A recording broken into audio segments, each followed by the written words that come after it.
This afternoon, it is the NFL on NBC.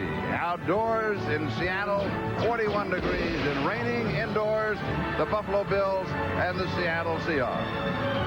Hello, everybody. This is Charlie Jones along with Randy Cross. And for the Buffalo Bills, the return of Jim Kelly after missing last week. We talked to him last night. He said, today we're going to play at my pace. Well, and his pace means he's calling the play. He runs this offense. Early in the season, that wasn't really the case. A lot of stuff coming in from the sidelines. Jim Kelly wasn't happy, and his performance really suffered. Last 4 games, the real Jim Kelly has stepped forward, and he's made a huge difference along with a great running game. But for me, the MVP is Bruce Smith on the defensive side of the ball. He's probably the MVP defensively in the entire league. A guy that can control the line of scrimmage throughout a game. Watch him on this artificial turf.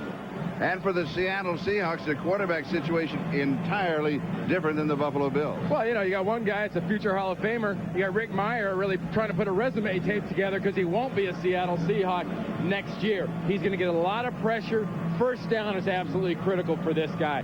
But if you look on the defensive side for the Seahawks, the 2 most important people to me are their cornerbacks. First, Carlton Gray.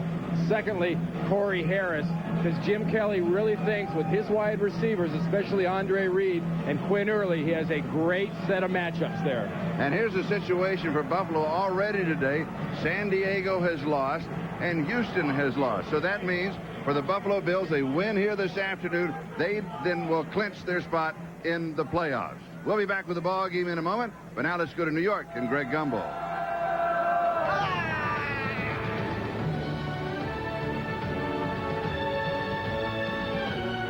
All right, gentlemen, welcome everyone. Let's get you caught up on the scores of the early games, and we'll begin in Green Bay, where the Packers are beating the Denver Broncos and beating them decisively, 41-6. Brett Favre reading the blitz here, throws to Antonio Freeman, shakes loose from Torrey James, races for a 51-yard touchdown, the second of his 3 touchdowns on the day. John Elway did not play in this game. The Green Bay Packers claim the NFC Central Division Championship. They're leading it 41-6. In Pittsburgh, the Steelers are the champions of the AFC Central. They have beaten the San Diego Chargers today 16-3.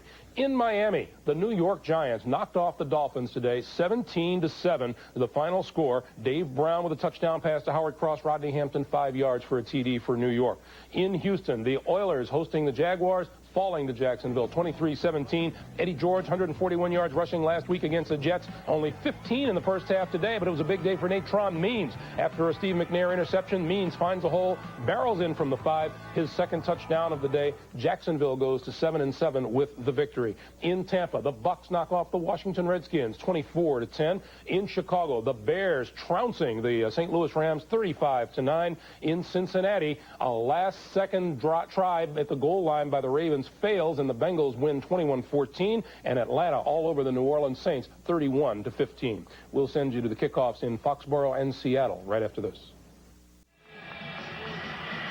Here is Dennis Erickson, the Seahawks head coach. The Seahawks record 5-8.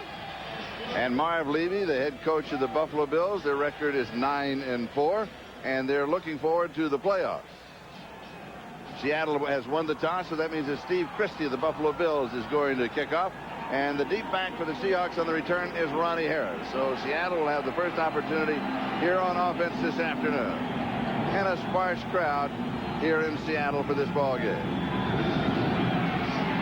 It is high and it is short, but taken on the run at the 14-yard line, then out to the 25, and up in it at the 30 and down around the 31 or the 32-yard line. Rick Meyer, the quarterback of the Seattle Seahawks, this, believe me, is going to be his last home appearance. He is going to be traded. He knows that. He's talked about it. He is looking forward to a future with another football team, and his offensive set is going to be this. This is his offensive line. Well, you talk about the future. Pete Kendall, the rookie out of Boston College, is a guy to build something around. Former Buffalo Bills Howard Ballard starts at right tackle. Chris Warren's been 1,000 yards every year, but his yardage this year rushing tells you a lot about the struggles of Seattle on the offensive side. Chris Warren way down, but he is going to get the call here. He comes into the ball game needing 308 yards in the last 3 games. That's against Buffalo, Jacksonville, and Oakland, to have his 5th consecutive 1,000-yard year. Here's the Buffalo defense, and he'll be trying to get it again. Well, we talked about Bruce Smith, Charlie, but Ted Washington is just a pillar inside. About a 350-pound pillar. That's a big pillar. And if you like linebackers that hit a lot, White, Spielman, and Maddox are great, and I love watching Matt Stevens, the rookie at safety. He will hit anything that moves. Second down and 6. Here's Warren again. And he's going to pick up a couple, maybe 3 yards on the play. Ted Washington with a stop. And in the offensive set of the Seahawks, Warren is further back as a tailback than almost anybody else in the National Football League. What's the reason for that? Well, a lot of that has to do, Charlie, with his style. He's a glider. We talk about all the times how he looks like he's not moving fast. He glides at full speed like most guys sprint, and that's why he's so deep. Good reason for his yardage being down rushing is the Seahawks get behind so fast in most games they can't run the ball. Third down and 3, 38-yard line. 3 wide receivers in the set. One in the block. Here's the blitz in the side. Ken Irvin, the cornerback blitz, and nobody picked him up. Whoa. Well, you know, how often do we talk about, Charlie, when you have a quarterback, especially a young quarterback, from his backside in the slot, you want to bring these type of blitzes. Now watch what happens. He's thinking linebacker blitz. What's he get? He gets the corner you can barely even see right behind the linebacker. I mean, that's a tough one for the quarterback to see. And Rick Tootin will kick it away. Jeff Burris is the return man. He pulls it in at the 26. Heads to his right. Crosses the 35. Down around the 36-yard line. 45 yards on the kick by Tootin.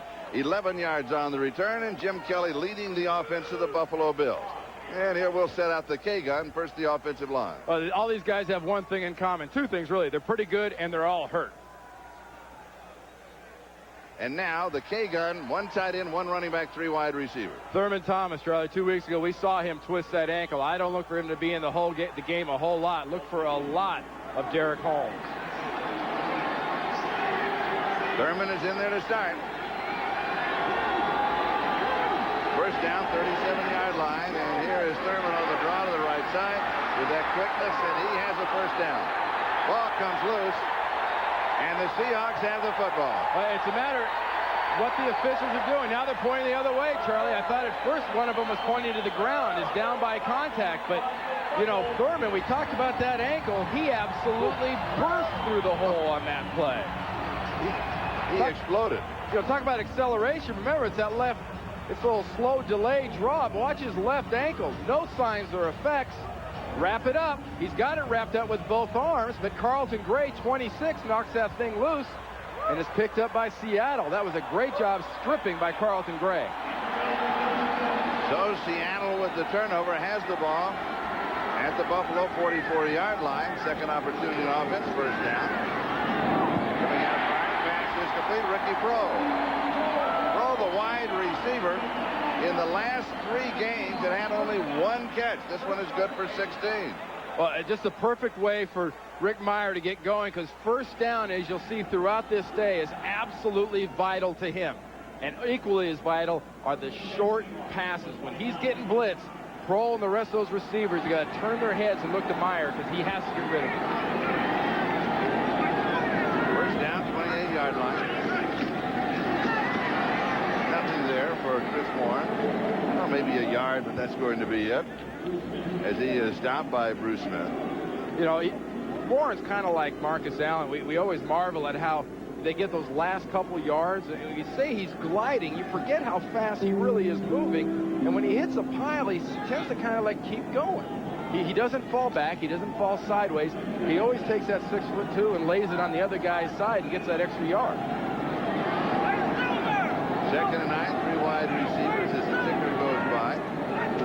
With the final of the early games this afternoon, down the sideline, as the man hits him. Touchdown, Seattle, Joey Galloway. 27 yards, and the Seahawks are on top of the Buffalo Bills.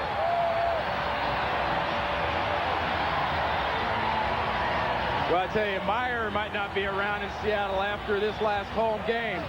But this guy, Galloway, is excitement personified in this offense. I would get this guy the ball every single play if it was feasible. He can do everything. Woo. Capitalizing on the turnover, 44-yard line. 3 plays, touchdown. Seattle, they're up 6-0 with the extra point to come by Todd Peterson. And it is good. So with 11:57 left to go, we're in the first. The Seahawks are up 7-0.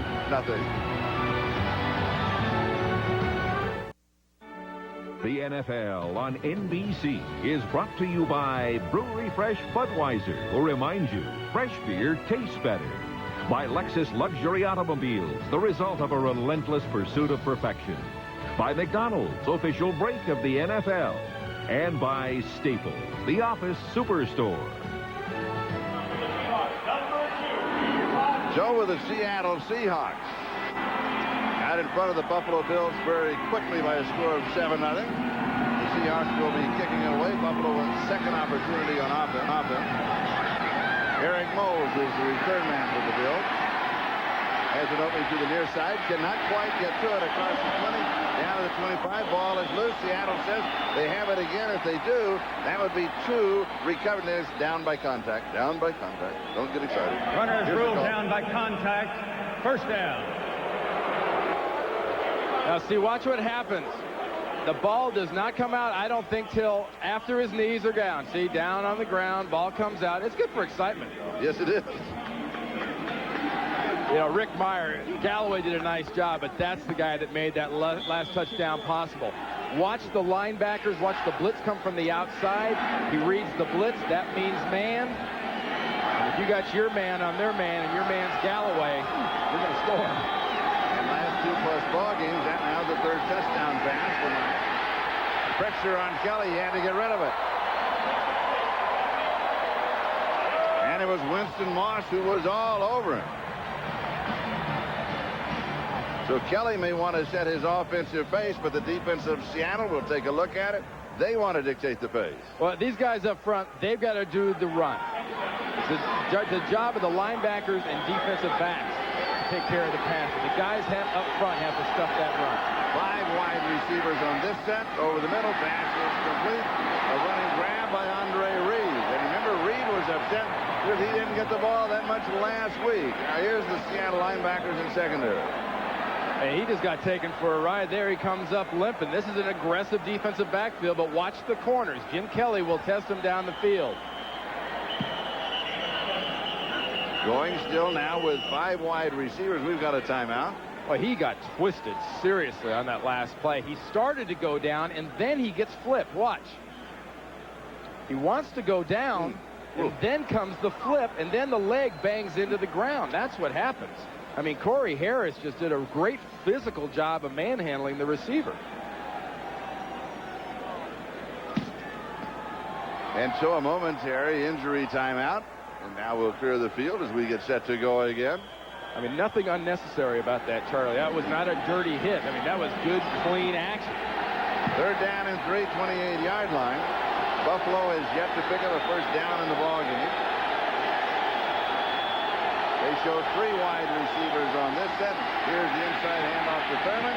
He scoops to the corner, cannot get there. I like the quickness that we see from Thurman, though, coming off of that injury a couple of weeks ago. Well, you bring up the term quickness, Charlie. That was the key to stopping that play, though. Winston Moss and that side of the defense. If you can bounce that counter outside, then it's up to the defensive backs. If you can bounce it wide enough, it gets back to the defensive line. Oh, Chris Moore is going to kick it away. Ronnie Harris is the return man for the Seahawks. Pretty good kick. Fielded at the 24 and stumbles and down, and that's it. So Seattle will have the ball at their own 26-yard line. Ken Irvin was down covering after the 47-yard kick. We've got a timeout, and the Seahawks have a 7-0 lead.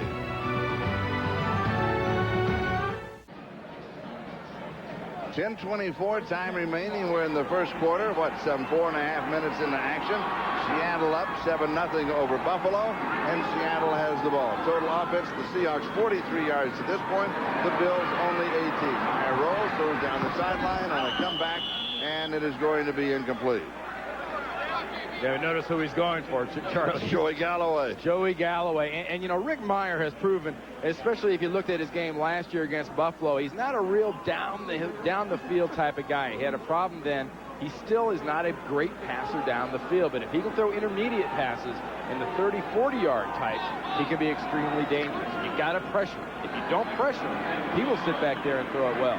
We mentioned earlier this should be his last home game as a starting quarterback for the Seattle Seahawks, expected to be traded after the season is over. He hands off to Chris Warren, and Warren will go near the 30-yard line. And if he gets into an offense like a West Coast type offense that will feature his strength, then he can be very effective. Well, best case scenario for Rick Mirer is he gets cut. Nobody wants to pick up his salary, because he's not going to be a starter next year for somebody. He's going to have to sit and learn a system for at least a year. The best thing that happened to him for him to get released by the Seahawks and then be able to choose where he wants to go. I don't see he's got a huge trade value, to be honest with you. 3 wide receivers on 3rd down and 6.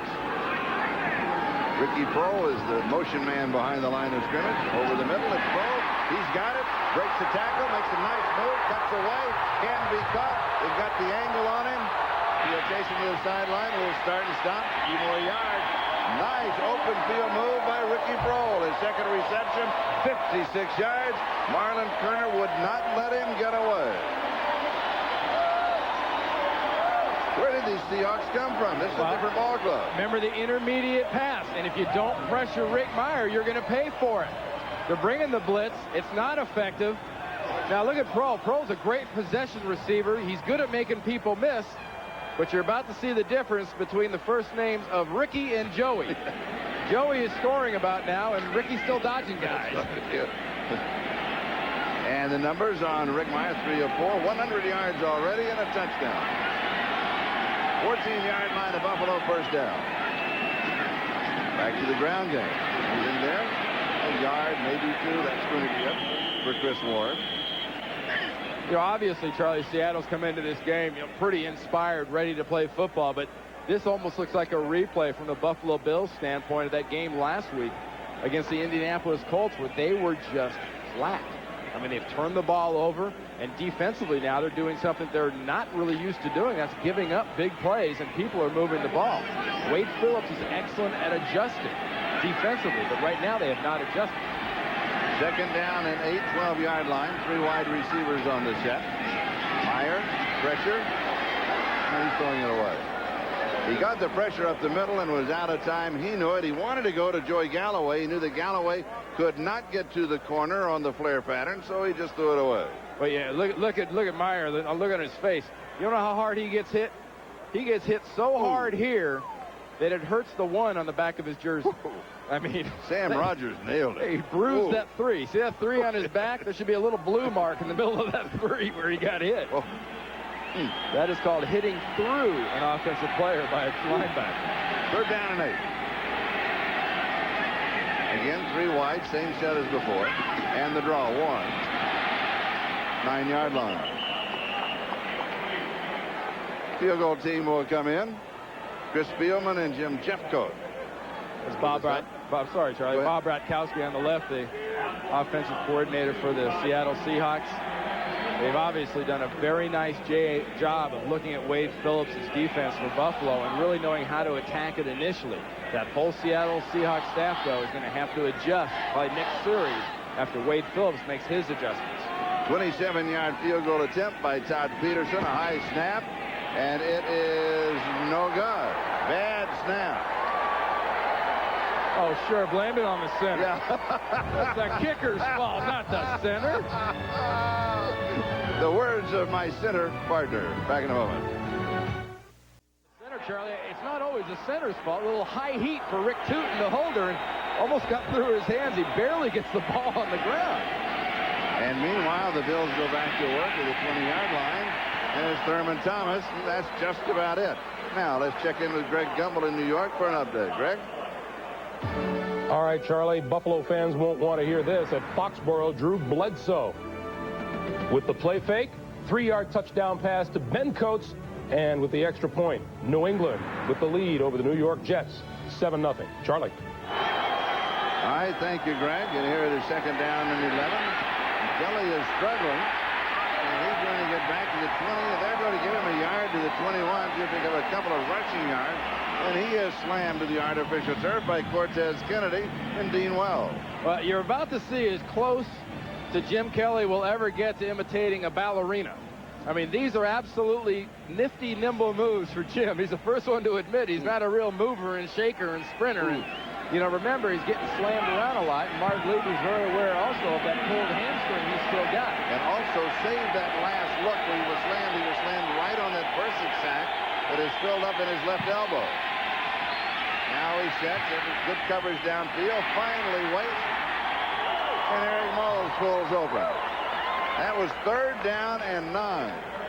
Well, good patience by Jim Kelly, having faith in his rookie receiver, Eric Moles, that he will get there. You know, it's tough for a guy that is learning an offense to get that faith for a quarterback like Jim. Jim's used to the veteran wide receivers, and he's finally getting that kind of faith in Eric Moles that he's going to be where he's supposed to be.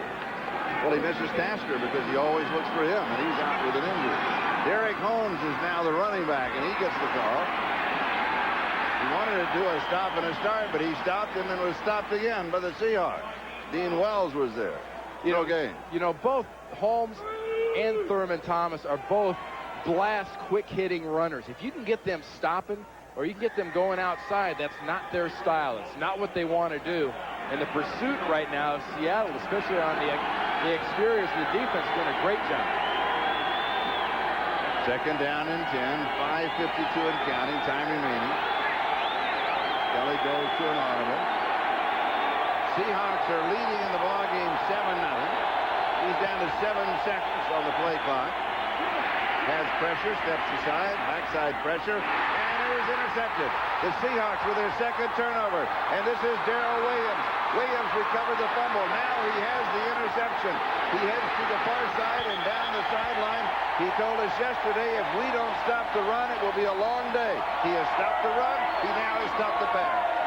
Great job of disguising by Darrell Williams and the defense for the Seattle Seahawks. They showed Jim Kelly a blitz look, and at the last minute, watch the safety here move back into a 2-deep zone. Jim Kelly is anticipating a different defense completely. They're now in 2 deep. Watch Darrell Williams, top of the screen safety, anticipate, break on the ball. You don't play a zone defense any better than that. Look at Jim Kelly. You know, I've thrown an interception, and you know what, McCrary? It's your fault. That's not my fault. Get off my legs. 37 yards on the interception return. 1st down, 23-yard line. Warren pops through the left side. He's going to be inside the 20 to the 19-yard line. Gain of 4. 2nd down and 6. 2 turnovers in the ball game, and the Seahawks have them both. You know, I'll be honest with you right now. This Buffalo Bills football team does not look like a team that's battling for that number 2 playoff spot. They should have that first week off, all things being equal. The way they're playing the last 2 weeks, not a chance. They're going to be playing either the wild card game or that 3rd divisional game. The way they're playing, it'll be wild cards to kind of good for 2 weeks. First things first, they've got to get to the playoffs. If they're not there yet, they have an opportunity with a win today to get to the playoffs, and they should get to the playoffs. And then look at the updated playoff picture as Bruce Smith makes the stop. Because in the context, too, Charlie, of New England and what they're doing, they're not going to lose to the Jets. No way in the world. They're going to be 10-4. Buffalo has to keep pace, and they have to start acting like they want to keep pace. They're sleepwalking out here right now. And meanwhile, at the lower end of the teams, the lower end of the list is that Houston falls back, San Diego falls back, Jacksonville moves up. Bruce Smith is the injured player, and that is the reason for the timeout with 4:27 left to go. We're in the first quarter. Yeah, we've already seen Andre Reed come out after that hard tackle by Corey Harris, and he's had an ice bag on his leg. This is the last thing that Buffalo Bills defense needs. They're playing without Bryce Pop. Here's Andre Reed. He's got that big ice bag right there on that right knee after getting tackled real hard, and now Bruce comes up limping on a knee. And Sean Price comes in to replace him in that defensive cell. 3rd down and 5 at the 18. Now, if you're Buffalo, you don't have Bruce Smith. You got to create a pass rush. You got to blitz. Warren becomes a 3rd wide receiver. We got flags flying everywhere. And Seattle knows they're going to blitz, and they get nervous. Prior to the snap, false start, number 66 on the offense. 5-yard penalty. Repeat 3rd down. That's Pete Kendall, the #1 draft choice this year, the rookie left guard. I'd get nervous too. Well, rookie moving around because you know they're coming. Well, Dennis Erickson there, no, he knows his rookies are a lot more fidgety. You know, veterans don't get fidgety when they see blitz, but rookies have a high fidgety factor.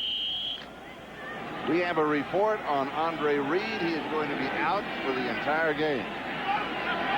Another major loss for the Buffalo Bills.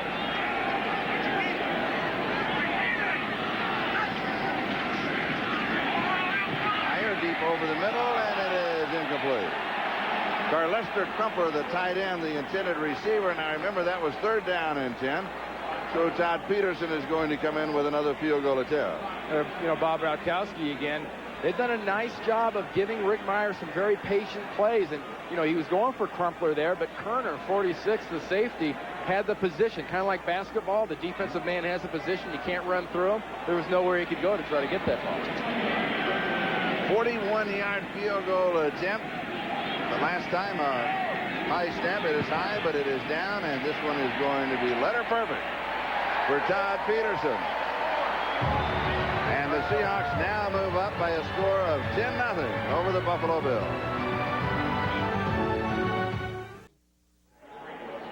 Experience the NFL all week long on NFL.com, the official website of the National Football League. For all the tackles and touchdowns, the live game day scoreboard, click on NFL.com. Also one of the best places to go for NFL news, injury reports, things like that for you people in fantasy leagues. And here is the kickoff with Russell Copeland of the Bills on the return. Heads to the far side. Butts head at the 20, comes down around the 25-yard line. He runs into James McKnight, the wide receiver of the Seattle Seahawks. Seahawks scoring on their 2 takeovers.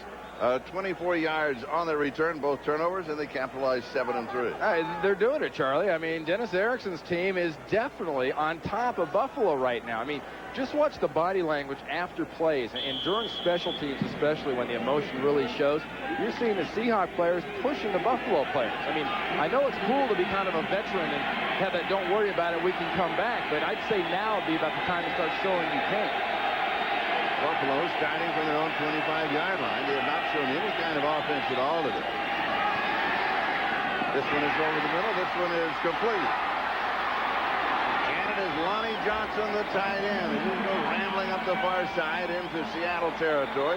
29 yards. Robert Blackman and Darrell Williams finally stop him. First time the Bills have been this far into Seahawk territory. And a nice adjustment. I talk about adjustments. Jim Kelly adjusts. He doesn't have Andre Reed. He knew he didn't have Tasker coming in. He was inactive on Friday. He's got to adjust and create another receiver to go to. He doesn't do his tight end. 3 wide receivers. Here's Thurman Thomas. Looks for a little opening there to squirt. Cannot find it. He's going to pick up a yard to the 45-yard line. Yesterday, when we talked with Michael Sinclair, the defensive end for the Seahawks, he said that Thurman Thomas, when he runs, and that little move you see in the hole, he tries to put you on the wrong side of the block. If you get on the wrong side of the block, and he's gone. Incomplete. Pass was a little high. He goes up for it. Carlton Gray was there.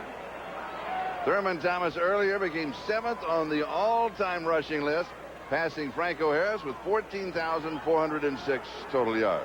And he can put you on the wrong side of the blockers, like Sinclair said, because Marv Levy's offensive line is huge. They've got a big size advantage on the Seattle defense, but right now they're not using it. 4 wide receivers, 3rd down and 10. This is Thurman underneath, inside the 40 to the 38-yard line, where he is stopped by Jay Bellamy. Well, that'll be 4th down there. I mean, Jim Kelly trying to create something with Thurman, hoping he can get a matchup and make him miss. And he's got that bad ankle coming in, but, the home of your air brakes is down around your feet. But his air brakes look to be pretty good right now. 4th down and 2. The Bills will go for it. They are down 10-0. Just over 2 minutes to go in the first quarter. And they show 4 wide receivers. No running back.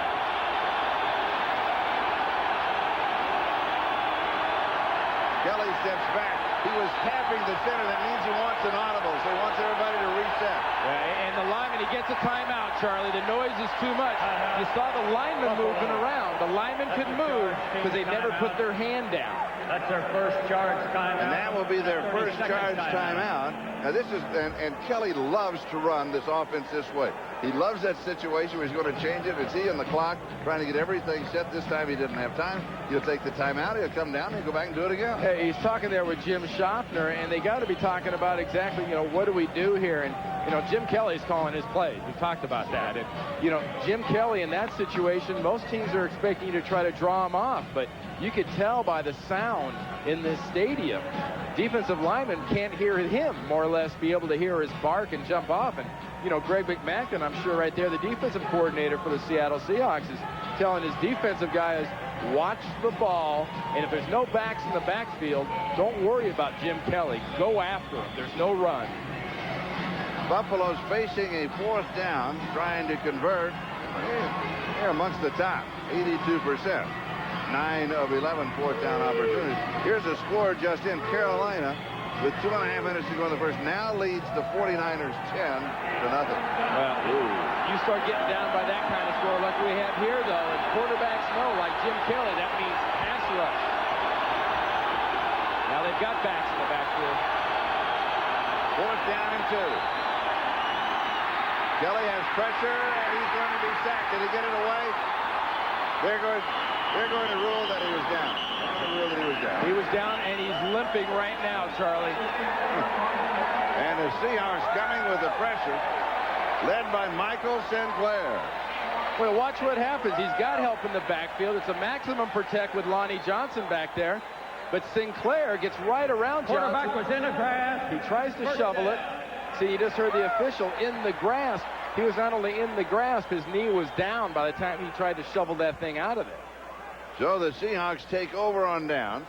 At their own 43-yard line, they have a 1st down, and they have the lead, 10-0, with just over a minute and a half to go in the first.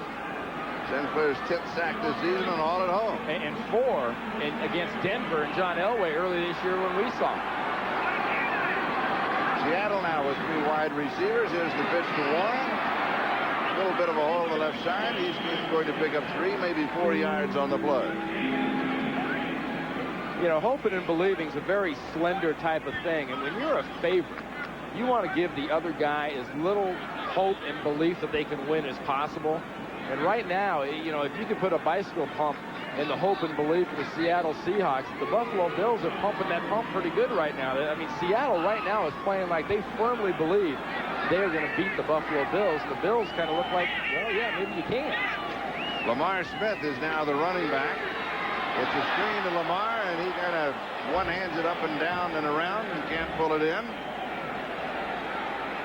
It'll be incomplete. Well, you got Sam Rogers running around out there, and, watch the situation that arises. He and Damian Covington. Look at Rogers. He sees the screen. He stops. Covington gets the ball. He bats it. He should have had it. Bruce thinks he should have had it. Now, that's the kind of turnover and attack you need right now on this team. You got to attack Rick Meyer in this offense. You let him sit back there, you're going to lose. 3rd down and 6. The Seahawks are 0 for 3 3rd down opportunities thus far in the ball game. 3 wide receivers. There's pressure. Meyer steps away. He's going to run for it, and he's got it. Inside the 40-yard line of Buffalo, Spielman saves it. 14 yards, 1st down, converting on 3rd and 6. Well, this could be a heck of a resume tape Mr. Meyer is putting together. He's already got a touchdown on a blitz read. He's got a couple of nice short passes to Ricky Prohl, and right here he shows what he can do when you don't maintain your pass rush lanes. Look at that. The entire middle of the field's open. Hansen tries to get back. But, I mean, that's a job a quarterback has to do when a defense gives you that kind of opportunity. That's the kind of ability that got this guy drafted as high as he was. Rick Meyer having an outstanding game. He is right on target again. This time it's to Ricky Prohl for the 3rd time in the ballgame. 19-yard line, a gain of 20 yards on the last play of the first quarter. That's the end with of the the Seahawks quarter. up by a score of 10-0. Back to the 2nd period in Seattle in a moment.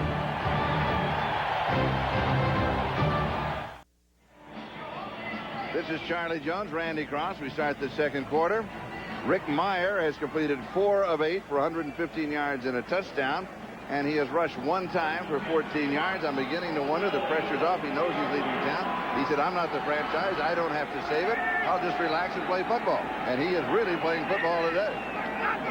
As a first down at the 24-yard line. Here is Warren on a sweep.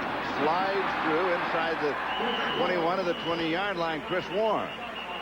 And he makes that what we mentioned earlier, that Marcus Allen move. You think they got him stopped, and 3 yards later, there he is with the football. Well, this is pure power glide. I mean, this is a toss sweep, the old student body left, power glide. I got him. Where did he go? I mean, he just went. He ran right in between people, and part of the student body left was trying to get the corner. There's, Crumpler trying to get a block on Bruce Smith. But look at he maintains the block. Part of the reason that play works is Crumpler maintains the block on Bruce Smith. Second down and 6, 20-yard line. Three-step drop, fires it is low and behind the intended receiver. And that is Joey Galloway. People talk about Rick Meyer. You mentioned earlier going to a West Coast offense. The first thing he'll hear when he goes to a West Coast offense and those coaches is when you throw this pass, put it in the numbers. In the numbers of the receivers. The receiver's job to turn the numbers towards the quarterback. You've got to lead them so it hits the numbers. And preferably, they get so specific, they'll say, we want you to hit the number away from the defender. And they get that exact about it. And if he goes somewhere else like that, he'll hear that a lot. Third down and 6. Deeper drop. Has pressure. Slips away. Along the line of scrimmage. Goes to the end zone. It is tipped away. It's going to be incomplete. Jeff Burrows was there for the defense. And he's looking for his main man, Joey Galloway. Yeah, but, Galloway did a lot of work over there. He's saying he got pushed off on, but it's almost like he's complaining. Hey, he can't push me after I push him. Look, you got arm over, you got work, you got a little hold by Burris, you got a little push by him, you got a little both ways. Joey, easy. And we'll come back now with a 38-yard field goal attempt by Todd Peterson, who's hit from 41, missed from 27. And this one is good. And the Seahawks have 3 more. And they're up 13-0. And we still have 13:59 left to go, first half. The NFL on NBC is brought to you by Chevrolet Trucks, the most dependable, longest-lasting trucks on the road. By Transamerica, the power of the pyramid is working for you. By 1-800-CALL-ATT. Dial it for collect calls and save money every time you use it. And by DirecTV, satellite TV at its best. In a ball game thus far dominated by the Seattle Seahawks, they're out in front of Buffalo by a score of 13-0. As Eric Moles and Russell Copeland are set to return the kickoff. And here is the rookie from Mississippi State, Eric Moles. Slides by one would-be tackler, and the second man nails him at about the 18-yard line. Next Saturday at 1:30 Eastern Time, the Ironman Triathlon. Watches Paula Newby-Frazier comes out of retirement and goes for a record 8th Ironman crown. The ultimate test of endurance, the Ironman Triathlon, next Saturday here on NBC. If you ever get a chance to watch that, you get exhausted. I get exhausted reading the promo on it. It's all those things those people do. Well, total offense thus far. Hey, Charlie, the only people getting exhausted right now are Seattle Seahawks. That doesn't even take into account, really, 2 turnovers, 3 really, because Buffalo turned it over on downs last time. And Buffalo starts from their own 18-yard line. Thurman Thomas is going to pick up 3 yards to the 21. It'll be second down and 7. Terry Wooden with the tackle, the outside linebacker for the Seahawks. Check to the ticker. Those are the finals of the early ball game. Seeing that San Diego losing, and also pointing out the fact that Houston lost to Jacksonville. That means a win by Buffalo if they come from behind. This one is off of Winston Moss. That's using his head, right, That's Jim? That's right. It is. Well done. Well, I talked about throwing it on numbers. Well, nowhere in the quarterback pamphlet are those numbers in the back of the defensive guy's helmet. See the little 55 in the back of Moss's helmet? Wrong number. Wrong number. Trying to go to the 84, not the little 55. Go to the big numbers. Third down and 7. Kelly shotgun deep over the middle and is put on. Nice grab. Russell Copeland pulls it down. Carlton Gray with the snap. That is only the 4th reception this year for Russell Copeland, and is good for 18 yards out to the 40-yard line. And that was a veteran quarterback throw, because very good coverage by Gray. He put that thing high and away because he knew Copeland was the only guy that could get to it high and away. Derek Holmes is now the running back. 3 wide receivers on the set. Far side, caught and out of bounds. Quinn Early. Selwyn Jones had the coverage on him. And there is Quinn. We talked to him. He said, living in Buffalo this year, said his kids had never seen snow. They had the first snow. He said they went out of the house. We couldn't get them back in, but they didn't want to come back. Well, they live in San Diego. Probably looked outside and said, "What is that? Is that really cold sand?" At the Seahawks 49-yard line, first down. Kelly goes to an audible. The crowd very knowledgeable here. They'll do it with hand signals. Remember last time they transferred to a 2 deep and got Kelly for an interception. 2 deep again. Snap comes with 3 seconds to go on the play clock. Looks left, goes deep. Receiver, the intended receiver, fell down. It is intercepted. 3rd turnover for the Seahawks. Darrell Williams, 1 fumble recovery, his 2nd interception of the ballgame.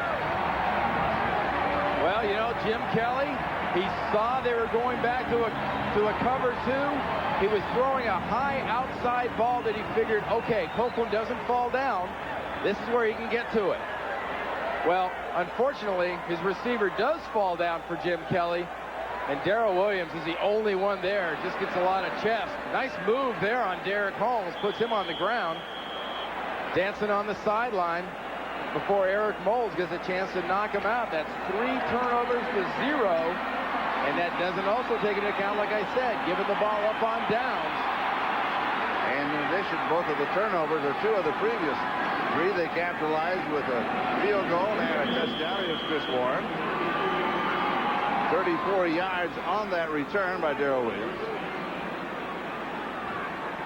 Well, Jim Kelly made the comment about it. We're going to play this game at my pace. And Marv Levy very comfortable with his quarterback going at his pace. And so far today, though, he's really paid for those 2 mistakes, because Darrell Williams right there and that defensive backfield have done a very nice job of adjusting and calling off their audibles for Greg McMackin's defense.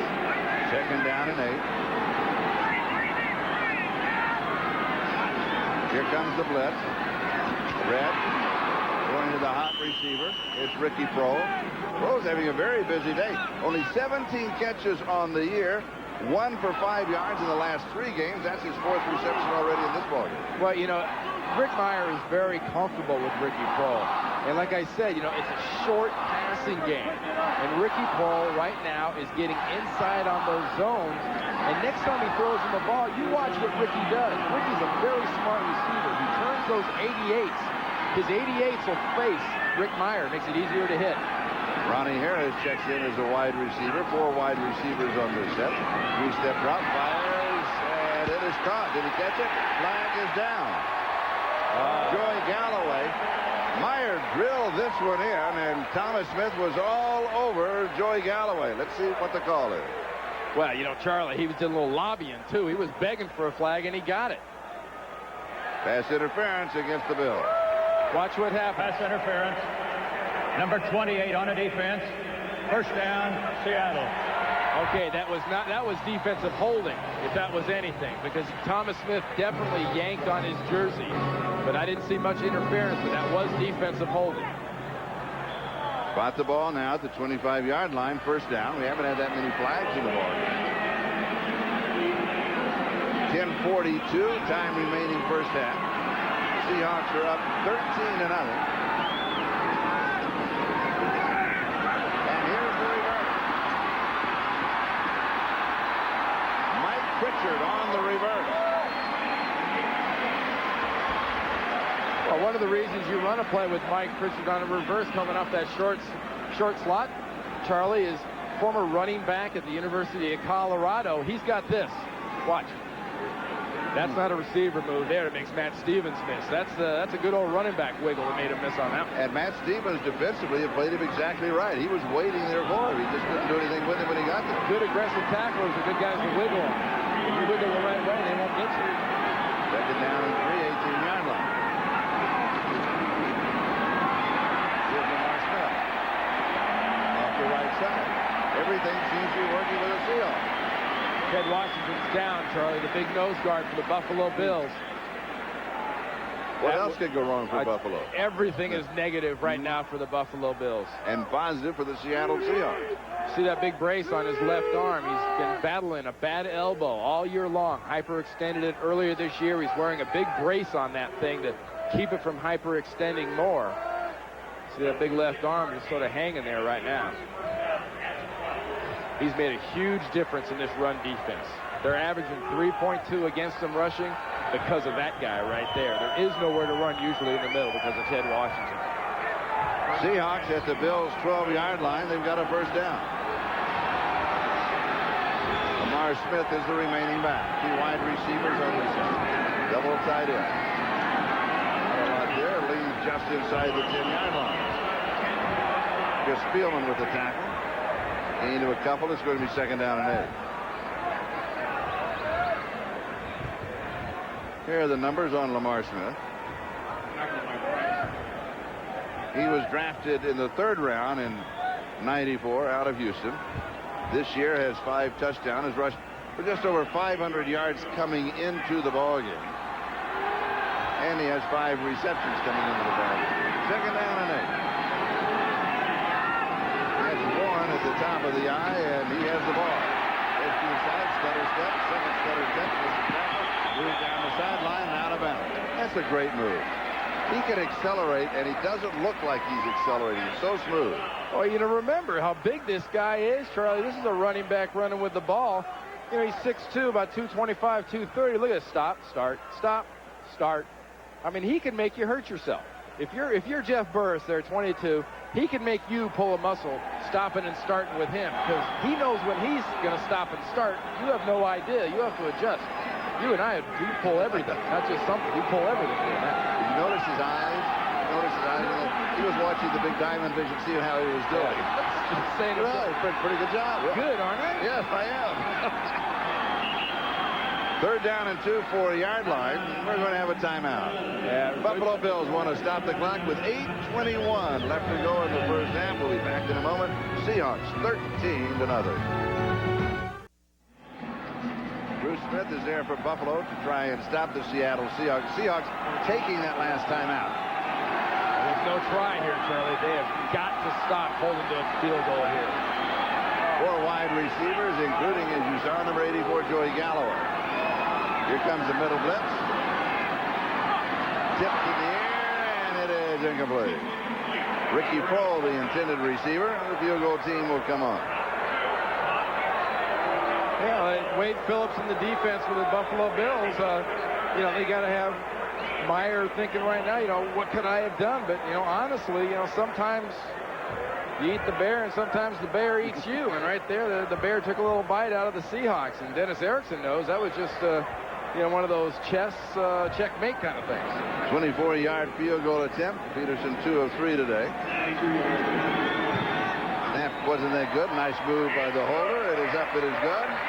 And the Seahawks 3 more points off of a turnover. And they are up 16-0 over Buffalo. Just over 8 left. First half. This is Charlie Jones and Randy Cross. Randy, Seattle has capitalized on the turnovers. Every single time. Here is the kickoff. And Eric Knowles is the return man for Buffalo. Breaks it to the sideline and is then bumped out of bounds.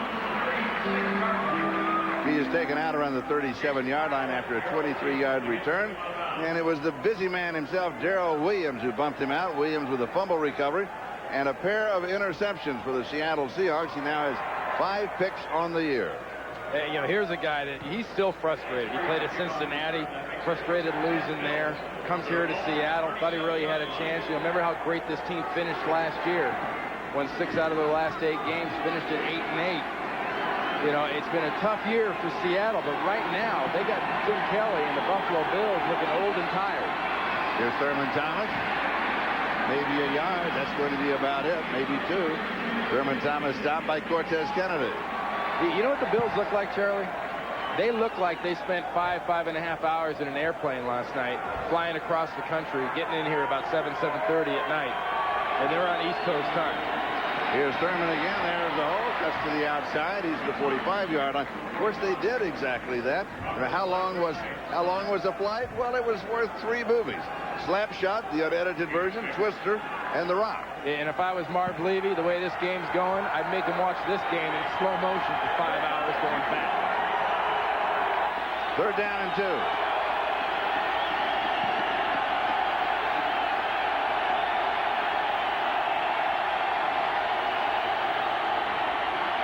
Kelly, a little lob pass for the 1st down and a stiff arm. And breaking clean is Lonnie Johnson, the tight end. Nice move, the stiff arm and his strength good for another 10 yards. Darrell Williams finally with the tackle. Well, you know, Darrell Williams, by the time he gets to Lonnie Johnson's done the stiff arm. He's done the heavy work. Lonnie Johnson makes a wise choice here. Look at him. He's leaning. I might as well jump. If I don't get up out of the air, he's going to get my legs. I'm getting my legs out of the way. 34-yard line, 1st down. Thurman, couple of yards on the play. Winston Moss with the tackle. Speaking of that return flight, Caddyshack, Tim Cut, and Independence Day are the movie schedule. You're right, they may be game movies like that. Yeah, I'd make them read the in-flight magazine the whole time they play like this. 2nd down and 8. Kelly goes to an audible. Crowd reacts. Thomas goes behind him. 3 wide receivers. Everybody is in on this. Changes to another audible. Thurman has 2 yards. Well, the last 2 times we've seen that happen, you know, Seattle's gone back into that 2-deep zone, and Jim Kelly's trying to throw passes against Greg McMackin's defense there, the coordinator for the Seahawks. And, you know, that time he kind of took the other route. Said, well, the heck with us throwing the ball over the middle and getting Darrell Williams another pick. I'm going to see if they're rushing up the field. I'm going to try to get a draw in. And that didn't work either. 3rd down and 8. Buffalo 6, 1st down. Seattle has 8.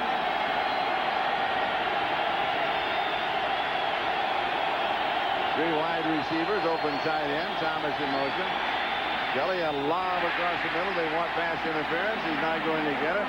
Russell Copeland calling for it on Corey Harris. Corey Harris.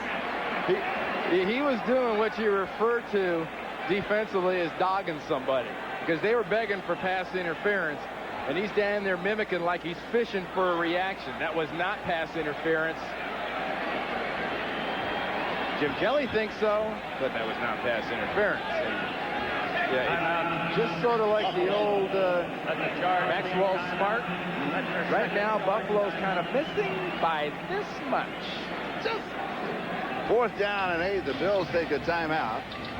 5:17. That is the time remaining in the 1st half, and a 1st half that has been completely dominated by the Seattle Seahawks. We'll be back in just a moment. Seahawks are up by 16.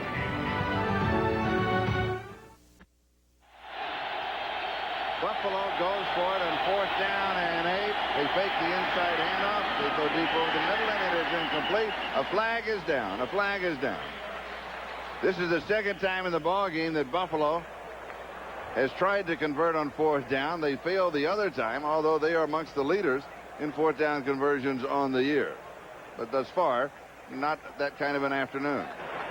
Prior to the snap, we've got a false start on number 70 offense. 5-yard penalty.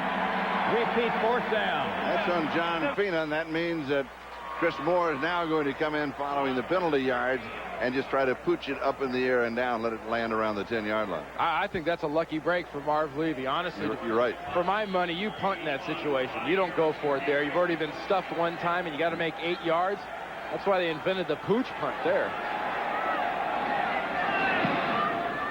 And he pooches it to the side. Gets the roll. Nice play. That's what he was looking for. And he goes out at the 12-yard line. So Seattle will take over. No return after that 26-yard little pooch kick at their own 12-yard line. And the Seattle Seahawks are pretty well dominated the ball game, but in reality, it has been Darrell Williams who has done it. 2 interceptions, a fumble recovery. They held them on downs, and each time the Seahawks have capitalized when they've had an opportunity. And this guy here, Rick Meyer, Charlie, has really stepped up. I mean, if this is his last home game for the Seattle fans here, right now he's giving them a little something to remember him by. He is doing a very nice, consistent, level-headed job. In the papers this week, he said, you know, when I look back on my years here, now this is his 4th year, he said, I don't find any memorable games. I have to go back to college at Notre Dame. Well, the way he's playing now, this may be one that you want to look back on to remember. And I don't know if he's playing like this. Maybe everybody's going to reevaluate the situation. Rick, we love you. Stay. Yeah, really one thing that jumps out at me as the key here is not so much all the people that are making plays on this football field today. It's the guys that aren't here. You know, Jim Kelly does not have Steve Tasman. Jim Kelly lost Andre Reed. So right now, you know, outside of Quinn Early, who you automatically now double, he does not have a go-to guy. Meyer's go-to guy right now has been Ricky Prohl. His big play guy is Joey Galloway. Galloway wide to the far side. Play action fake. Has pressure. He's throwing it away. Everybody was covered. You're going to say he was going to Prohl, but he way underthrew him. He had a little opening there, and he was throwing it away to avoid a loss. Well, that's been the key through his career here at Seattle. Teams know you got to go after him. And, you know, he's throwing interceptions, and he's caught a lot of heat here. You know, I mean, how would you like to open up a newspaper and see that? You know, if you're Rick Meyer, you know, they were going to bring Jeff George in. That was going to be a done deal. Well, that wasn't the deal. And now Freeze is the quarterback, but then Freeze gets hurt. And suddenly it's, hey, Rick, what are you doing for the next month? That's it. Come save us again. Here's a little swing to the right trap to Warren, and Warren is going to be chased out of bounds. That was a 3rd down and 8 situation. They did not pick up the yardage to convert. So Seattle now 2 of 8 3rd down opportunities. Well, in normal situations, Dennis Erickson, I think, would be a lot more nervous about giving the ball back to Buffalo here with about, you know, be about a little under 4 minutes by the time they get it in Jim Kelly's offense. But Jim Kelly's offense is not really what we've seen in Jim Kelly's offense the last month. Here's the kick to Jeff Burris. Buffalo fair catch. Taken at the 40-yard line. You know, pretty good field position for the Buffalo Bills. They haven't had a lot of it. 43 yards on the kick by Rick Tootin.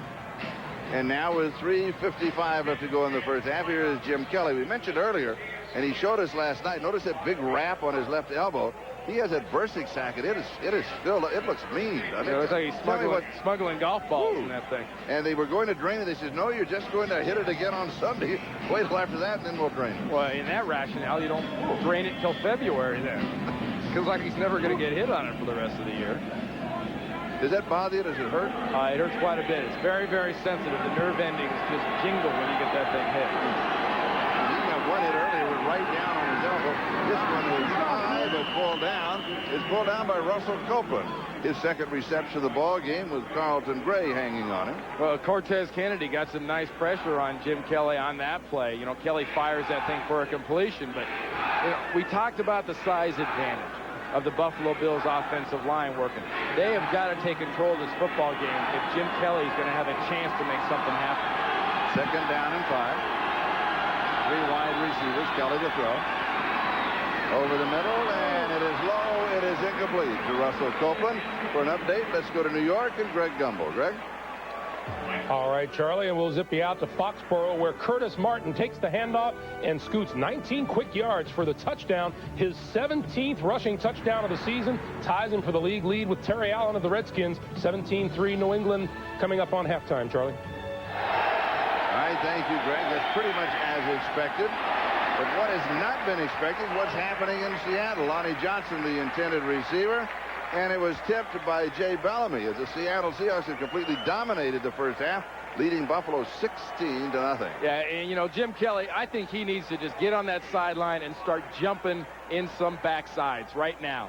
Just get in guys' faces and start kicking them in the butt and say, hey, look, let's get this thing going. You know, if you want to do something offensively, you better start doing it now or you're going to be in deep trouble.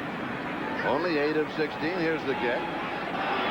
Fair catch is taken at the 14-yard line by Ronnie Harris of Seattle. So the Seahawks have the ball now with 3:08 left to go in the second quarter. And they have it, and you're exactly right. Yeah. He's got to do that. Yeah, I mean, we just saw the update from Greg in New York, Charlie. 17-3. There's one team. He wants them to get out. This is a players-only meeting. You know, there's one team at 9-4 in the NFC East that cares, and it's not the Buffalo Bills at this point. New England's taking care of their business against a team they should strum. And right now, Jim Kelly and his offense, and Jim Kelly and the Bills are the strummies, not the strummers. That is not a happy camper.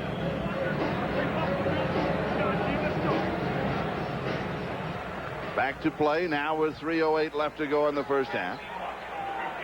Seahawks with a 16-point lead. They've shut out the Bills so far. They start just shy of their own 15-yard line. 3 wide receivers, 1 running back. Meyer 3-step drop. Sam Rogers gets him as he came clean and his shoulders hurt. Yeah, Meyer got hammered because Rogers came underneath Bruce Smith. Bruce Smith goes up the field working against Atkins. Watch Smith, then watch Rogers come right underneath him. You know, Chris Warren, the running back, never sees that blitz coming. I don't even know if that's his responsibility, but watch how Meyer lands. He's got the ball. That shoulder. And he just slammed down on the ground. And there's not a lot of give in this artificial surface here in Seattle. Second down and 16. Here's the drop. It's Warren. Little stutter step to the outside, back to the 15-yard line, the original line of scrimmage. It'll be 3rd down and 10 when Chris Spielman makes the tackle. Yeah, we talked about Bob Bratkowski's offense there on the left-hand side and the adjustments they've made. Well, so far, you know, his little chart there on the right side of the screen, he's pretty much been going down the chart saying, okay, Rick, run this, okay, that works, yeah, that works. You know, and Wade Phillips on the defensive side, the defense of Buffalo until this possession has not adjusted well, but it seems they have adjusted. 3rd down and 10. Far side incomplete at 2 receivers within 4 yards of each other. Usually that is some kind of a mistake because you draw too many defenders. And meanwhile, the quarterback drawing Bruce Smith. Well, you know, you talk about drawing attention. Yeah, it's not always down the field. You're drawing attention. Rogers got him by going outside and coming underneath, and he's trying to strip him. He's trying to undress him. He's not trying to sack him. You know, he doesn't want to wear that jersey much longer, Bruce, but don't take it off now. He's still got a few games to go. Rick Tootin is going to kick it away. Another good kick. He's been averaging 42.5 yards today. Flag is down. Jeff Burris on the return. 50 yards on the kick, an 11-yard return, but that will not be the end of that story. The penalty is going to be on Thomas Smith. Without a doubt, Thomas Smith, he just mugged Ronnie Harris, the second-year man out of Oregon. What causes that to happen? They know they can't do that. Desperation. Illegal block in the back. Number 28 on the receiving team. 10-yard penalty. 1st down. Well, you know, watch what happens. Right there. See the left side of the screen? That was a block, a push in the back, and a climb on by Thomas Smith on Ronnie Harris. Surprised it didn't cost him more yardage. Well, you know, and for Marv Levy and the Bills, it's just another first-half mistake. I mean, when they're not turning the ball over, they're jumping off sides. And when they're not jumping off sides, they're making dumb mistakes on special teams. They've given up 2 interceptions and a fumble recovery to the Seahawks. The Seahawks also have held them on down. And the Seahawks have capitalized on their scoring opportunities. Kelly rolls away. Downfield pass is complete. Oh, a nice jump step move by Eric Holmes. Holmes will pick up the first down. They're going to blow the play dead at about the 44, maybe the 45-yard line. The 2-minute warning to both teams. We've got a timeout. We'll be back. That's a 2-minute warning. Seattle leads it 16-0.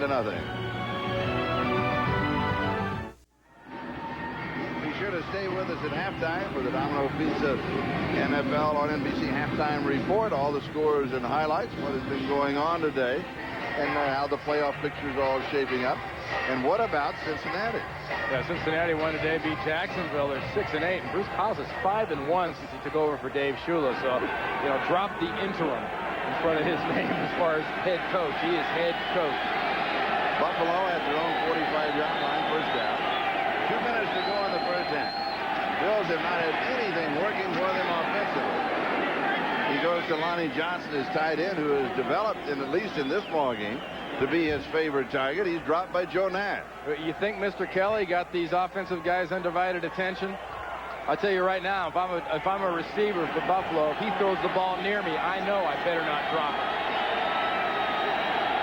Second down and 1. Here's a blitz up the middle. Kelly is decked. Pass is complete to Thurman Thomas. Kelly really takes a shot. Well, that was Jim's guy. You know, if you're going to bring 7 people and you're willing to do that, the quarterback has to say, I got my guy. And if he can find his guy Thurman down the field, part of the job is taking the shot. 37-yard line, first down.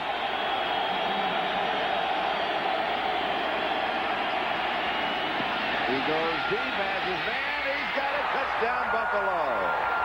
It's Eric Moe. 37 yards. A quick 72-yard drive in 4 plays. They're going to go for 2, Charlie, in this situation. At 16-6, but watch what he's doing. He's heading down the field. He's splitting the zone. You got Corey Harris and he had Darrell Williams, and he threw that ball in the perfect spot. Remember the number thing? Put it at the number away from the defender. Jim Kelly put it on the perfect number. And get your pom-poms out, Jim, and do a little more yelling. It worked. And you know one thing that Eric Moles was listening on the sideline. He was having a players-only meeting. They'll go for 2.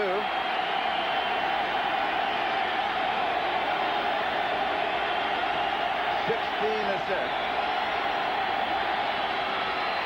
For 2, and it's good. And it is 16-8. For Eric Moles, that is his second touchdown of the year. His first was rushing.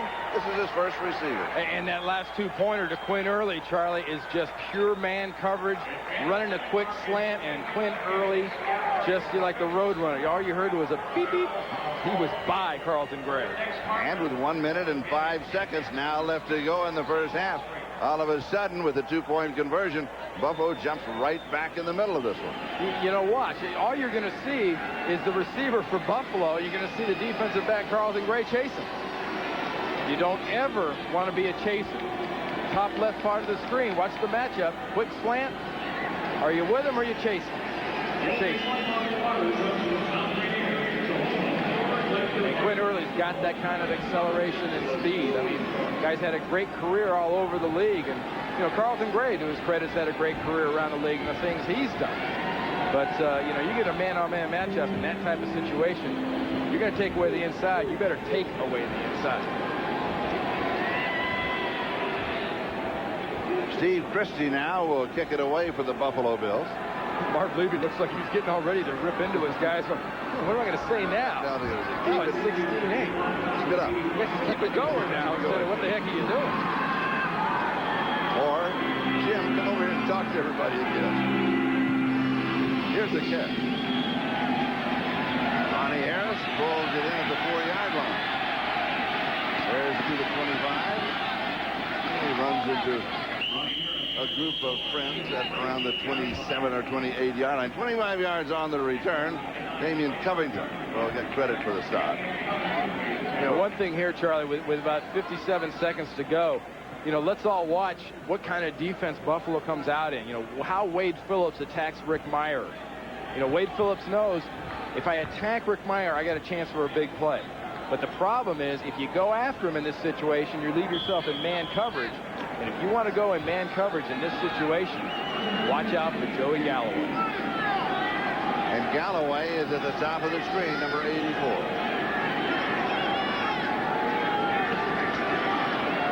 Meyer sets, and it is incomplete. Ricky Prohl, the intended receiver. Marlon Kerner was there to break it up, and he was throwing into a crowd. They had double coverage on him. Well, not only Kerner, but Chris Spielman was there. And, you know, Spielman, throwing a ball near Spielman is like tossing a bone near a rabid dog. I mean, he just jabs and slaps and jumps at it. He doesn't try to catch it. He almost tries to pop it. Second down and 10. 52 seconds left, first half.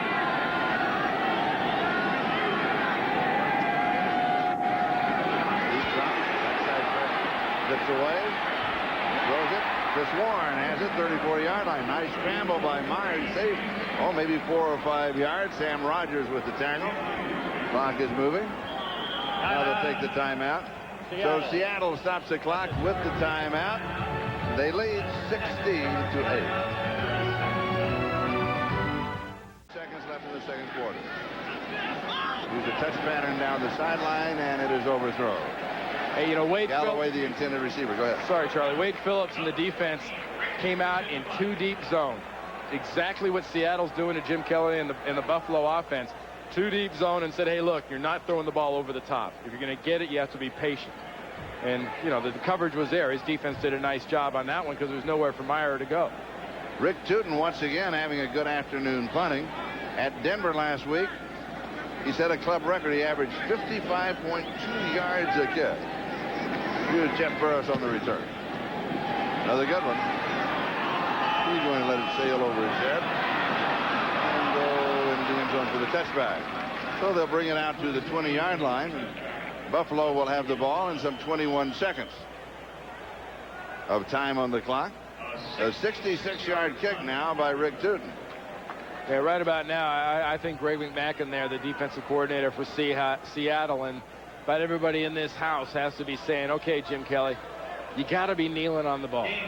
There's only one play you look out for when you get a kneel down like this from a quarterback. There is such a thing as faking the kneel down and then throwing a ball long. I mean, that's really taking a shot. But I look for Jim Kelly and the offense right now to just protect it, get in at halftime, and enjoy that touchdown and 2-pointer they just got. And that's the set. So Buffalo will be content now just to run out the clock. The Seahawks will also settle for a halftime score of Seattle 16 and Buffalo 8 here in Seattle. Now remember, Buffalo comes in with a 9-4 record and a chance to make the playoffs. But right now those champs are a little bit on the slim side. So that's the first half here in Seattle. Seahawks lead by 8 as we go now to Greg Gumbel in New York City. Greg? This is the Domino's Pizza NFL on NBC Halftime Report, brought to you by Domino's Pizza. For hot and wow, call Domino's. Now. Hi, everyone. Greg Gumbel along with Joe Gibbs, Mike Ditka, Chris Collinsworth as we bring you scores and highlights of the action taking place right now. We'll begin with the game in Foxborough where the New England Patriots, as they approach halftime, are leading the New York Jets by a score of 20-3. Bill Parcells' Patriots, they clinch a playoff berth with a win today. Parcells looking deep into the playbook for this one. Place kicker Adam Vinatieri in field goal formation. Kicks it instead to the Jets' 2-yard line. It's 7-0 Patriots. Curtis Martin earlier went over the 1,000-yard rushing mark. Goes 19 quick yards for the touchdown. His 14th of the season. Vinatieri just kicked a field goal to make it a 20-3 Patriots lead over the New York Jets. Meanwhile, in Seattle, the game that you are watching, the Seahawks are leading the Buffalo Bills by a score of 16-8. Mike, just as we were ready to punch the Bills out of this one, Jim Kelly brought them roaring right back. Well, they did. They got the K-gun working finally, but I tell you what's happened to them. They have turnovers early. Kelly did not play well early. They abandoned the running game very early in the football game. It's going to be up to Buffalo's defense. They're going to have to harass Meyer, and they're going to have to shut down Galloway, or else they're not going to win the football game. I maintained early in the year that Buffalo wasn't as good as their record. I'll stay with that. All right, Mike. 3 turnovers for the Bills today, 2 interceptions by Kelly. In San Francisco, the Carolina Panthers trying to put their mark on the NFC West, 24-14. They are leading the 49ers.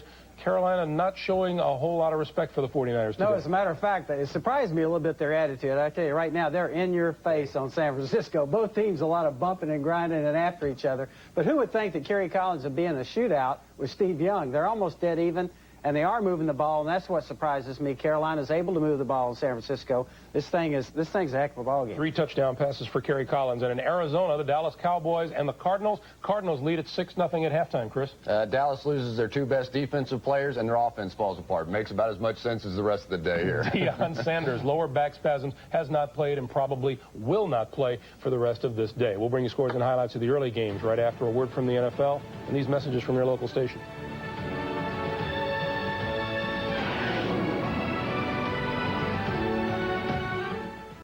Pizza NFL on NBC Halftime Report, brought to you by Domino's Pizza. For hot and wow, call Domino's.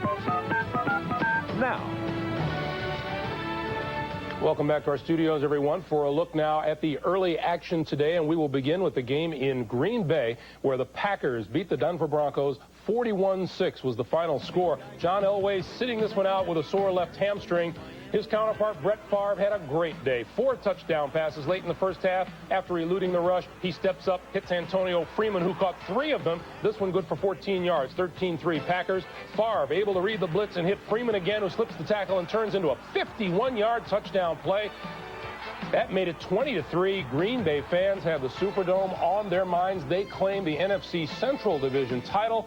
And take a look at Antonio Freeman since he has returned from the injury list. He had a big day against Chicago. He had an even bigger day today against the Denver Broncos. And it looks like with all their walking wounded back, Joe, the Packers are looking good. Well, everybody said this was a preview of the Super Bowl. We hope not. But Joe. Yeah, I tell you, though, you can't. I don't think we can judge the game today without Elway. It's not the same Denver Broncos. I will say this. When Favre gets rolling, Mike made a comment, he's in the zone. You can't stop him. 41 points today. It's the highest scoring team in the NFL. And playing at home, Green Bay's going to be tough to compete. Packers have won 15 straight at Lambeau Field. The Broncos' 9-game winning streak is snapped. In Pittsburgh, the Steelers claim the NFC Central. They beat the San Diego Chargers 16-3. 3-0 in the first quarter. Wild play here. Mike Tomczak's pass to Jonathan Hayes is intercepted by Darian Gordon. He's hit by Terrence Shaw. His teammate loses the ball. Ernie Mills recovers. It led to a field goal by Norm Johnson in a 6-0 Pittsburgh lead. And then Tomczak for Andre Hastings. 11-yard touchdown pass. Pittsburgh lead stretched to 13-0. The final score, 16-3. And Mike, the Pittsburgh Steelers look pretty primed for the postseason. I don't know if I know how good or you know how good or Bill Cowher knows how good they are. I don't think that they're playing that good right now. Tomczak did not have a great day, but he did enough. They rushed the ball well enough. But the thing that looks good right now that's going to keep them in everything is that great defense they have. They're putting pressure on the quarterback. They're stopping the run. They're doing everything they have to have with the defense. But they got to have more offense if they're going to get anywhere in the playoffs. Steelers are 10-4. Chargers have lost 3 out of 4 now, and they're in big trouble at 7-7. Speaking of big trouble, in Miami, the Dolphins fall to the New York Giants 17-7. Dan Marino facing the Giants for only the second time in his career. Scoreless in the first quarter. Dave Brown to Rodney Hampton, who scores from 5 yards out. His first touchdown of the season, the 48th of his career, 7-0 New York. In the second quarter, Marino finds fullback Robert Wilson with a 3-yard touchdown pass. And with that, Marino has now thrown a touchdown pass against every team in the NFL. This game tied at 7. 10-7 Giants in the third. Quarterback Dave Brown with a little extra padding after being sacked. He comes back to throw a 1-yard touchdown pass to tight end Howard Cross. The Giants win it to go 6-8 on the year, and the Dolphins fall to 6-8. Maybe even more important, they are 2-6 over their last 8 games. In Houston, the Oilers with a chance to step up. They didn't do it. Jacksonville wins it 23-17. Eddie George, 141-yard rushing last week, had only 45 today. Opening drive, Natron Means powers in from a yard out, and Jacksonville takes the early 7-0 lead. 10-7 Jaguars in the third. Steve McNair's pass over the middle, intercepted by Chris Hudson, who returns 21 yards to the Jaguars' 47-yard line. In addition to the interception, McNair also fumbled twice. And that set up Means, who finds the opening, takes it in from 5 for his second touchdown of the day. Jaguars up 17-7. They go on to win it 23-17. I asked you earlier if maybe this signals the end for the moment of the Steve McNair experiment in Houston. I don't think so. I think that he won the job, and overall this just wasn't a good day for the Houston Oilers. But the real story now, the Jacksonville Jaguars, who have now worked their way back into the playoff picture. They're right there with San Diego and Houston, plus the fact that they've won 4 of the last 5. But the real winner here today, because of everything that happened, the Indianapolis Colts, with the big win over Philadelphia on Thursday night, all of a sudden they are the team that, should the playoffs start today, would be in the playoff picture. And have a long time to rest and get healthy for their next time out. In Tampa, look at what the Bucs did to the Washington Redskins today. 24-10, Tampa the final score. Bucs were absolutely pumped up for the Redskins today. Trent Dilfer to wide open Jackie Harris for 22 yards. His first touchdown of the year. Tampa led 7-0. 16-3 Bucs in the third. Dilfer to rookie fullback Mike Allstott, who breaks to the sideline and lunges in to complete a 13-yard touchdown. 2-point conversion, 24-3. Norv Turner's team continues to spiral downward. The final score, 24-10. The Redskins fall to 8-6. They have lost 5 of their last 6 games. Soldier Field in Chicago, late explosion by the Bears carries them to a 35-9 win over the Rams. Chicago defense dominated the Rams today. ranked next to last in the league. Their offense is. Dave Craig airs it out for Curtis Conway, 28-yard touchdown, 7-0 Chicago. Craig also scored on a 1-yard run. Rashaan Salam rushed for 115 yards today. This 4-yarder, his second touchdown of the day. He had just one entering the game, and the Bears rolled 35-9, the most points that Chicago has scored this season. In Cincinnati, the Bengals over the Baltimore Ravens today, 21-14. Ted Marchibroda's Ravens losers a 4 of 5 coming in. 13-7 Cincinnati in the fourth. After trailing most of the way, Vinny Testaverde avoids the sack. And then to the rookie, Jermaine Lewis with a 7-yard touchdown. The Ravens take the lead, 14-13. But here comes Jeff Blake and the Bengals. Fakes the handoff to Kajana Carter. 1-yard touchdown pass to Tony McGee. 2-point conversion, 21-14. Ravens with a last chance on 4th down. Testaverde to Carwell Gardner, short of the goal line. Sam Shade was there waiting for him. The Ravens miserable in the red zone this afternoon and in the snow. The Bengals win it by a score of 21-14. The Bengals are 6-8 on the year. In New Orleans, a couple of 2-11 teams doing battle. The Falcons came out winners, 31-15, the final score. Our NFL and NBC halftime activities continue.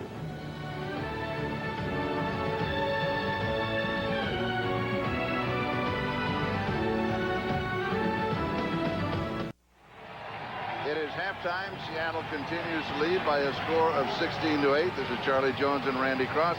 We take a look at the Coors Light halftime stats there quickly. Well, you know, we got the touchdown at the end of the half. What really ruled this game were the turnovers by the Buffalo Bills, and they all involved Darrell Williams, number 33, the safety for the Seattle Seahawks. He was really the guy that made the difference defensively. You saw the stats. I mean, Buffalo outgained them, but they turned the ball over 3 times, and that was the story. And every time they turned the ball over, is that the Seahawks capitalized on it. They didn't let an opportunity get away from them. Well, Buffalo will have the starting opportunity in the second half with Eric Moles and Russell Copeland, the deep backs. Todd Peterson is going to kick it away. And he sails a beauty. Taken right at the goal line by Eric Moles. And he'll return to about the 15-yard line. That's going to be it. So Buffalo will start the second half from their own 15-yard line. You talked about Darrell Williams. There is a look at him, and he really had a busy first half. Oh, he really did. I mean, first of all, Thurman Thomas early in the game just burst through the opening, but he drops the ball, and Darrell Williams picks it up. Next 2 shots, Jim Kelly is throwing into a disguised defense on this time. Darrell Williams gets this interception. Next time, Jim Kelly's receiver falls down, another disguised coverage, and a nice return by Darrell Williams. The turnover will decide this second half. Buffalo's by no means out of it. Seattle's got to fight to get a chance to win this. Well, Buffalo starts deep in their own territory. Here's Thurman Thomas again showing, as we start the second half, that quickness that he showed at the beginning of the ballgame that, it frankly, surprised me because he's coming off of that twisted foot ankle injury that he had a couple of weeks ago. Well, you know, look at that left leg. He's got pads and braces and all sorts of stuff working on that leg. You know, it wasn't so much just the left ankle. It was also the left, you know, the lower left leg, and he's got a knee brace and he's got a shin splint, and he's playing soccer. And he opens with a 9-yard gain, and he comes back with another one, and he's going to pick up the first down. If you run like that, he should wear one on each leg. He'll be signing them and selling them. That's right. He'll be marketing those things if they work that good. And guess what? It was Darrell Williams who made the tackle at the 35-yard line. This is what Jim Kelly needs. This is the offense Buffalo has run earlier in the year. Good running. There's the hole on the right side, 41-yard line. Now we know what Marv Levy talked to the Buffalo Bills about at halftime, and that was to get the running game going. Exactly. That's been the key this season for, you know, Marv Levy's offense. So much is made of Jim Kelly and the K-gun. He's calling his own plays. This is a conservative offense now. It's based by the run. Passing is a supplement. Derek Holmes is now the running back. Kelly's going to throw, and he is right on target at the 50-yard line to Quinn Early. But that's set up by that good running game, because then you start, what happens is a good running game gets those linebackers thinking line of scrimmage. And when the linebackers think line of scrimmage, there's area for those receivers to get behind the linebackers in the zone. And suddenly the Bills at their own 50-yard line, they're just clicking off first down. Derek Holmes, he is stopped for a couple of yards. That's the first time the Buffalo offense has been stopped. You know, I talk about the rushing. being so important. Look at that. Another thing I want you to notice, how many NFC teams do you see on that list? Ooh, good point. You tell me that the influence hasn't been felt. You lose all those Super Bowls like the AFC does by losing to good defense and tough running. You adjust, and that's exactly what they've done. Kelly throws, pass is complete. He's good for about 6 or 7 yards. He finds Eric Moles, who caught the touchdown. Terry Wooden was there for Seattle. Rushing yardage today, Seattle was 75, Buffalo was 52. Hey, it's moving in the other direction, though. Yes, it is. You're going to see Jim Kelly throw short ones, accurate passes. Remember, Andre Reed went out earlier today with a knee. Steve Tasker was not activated. There's no big go-to guy for Jim Kelly to throw to. He's got to run the ball and get it to his tight end, Ronnie Johnson. 3rd down and 3. He shows 5 wide receivers. Here comes the blitz off of the corner, and he was out of time.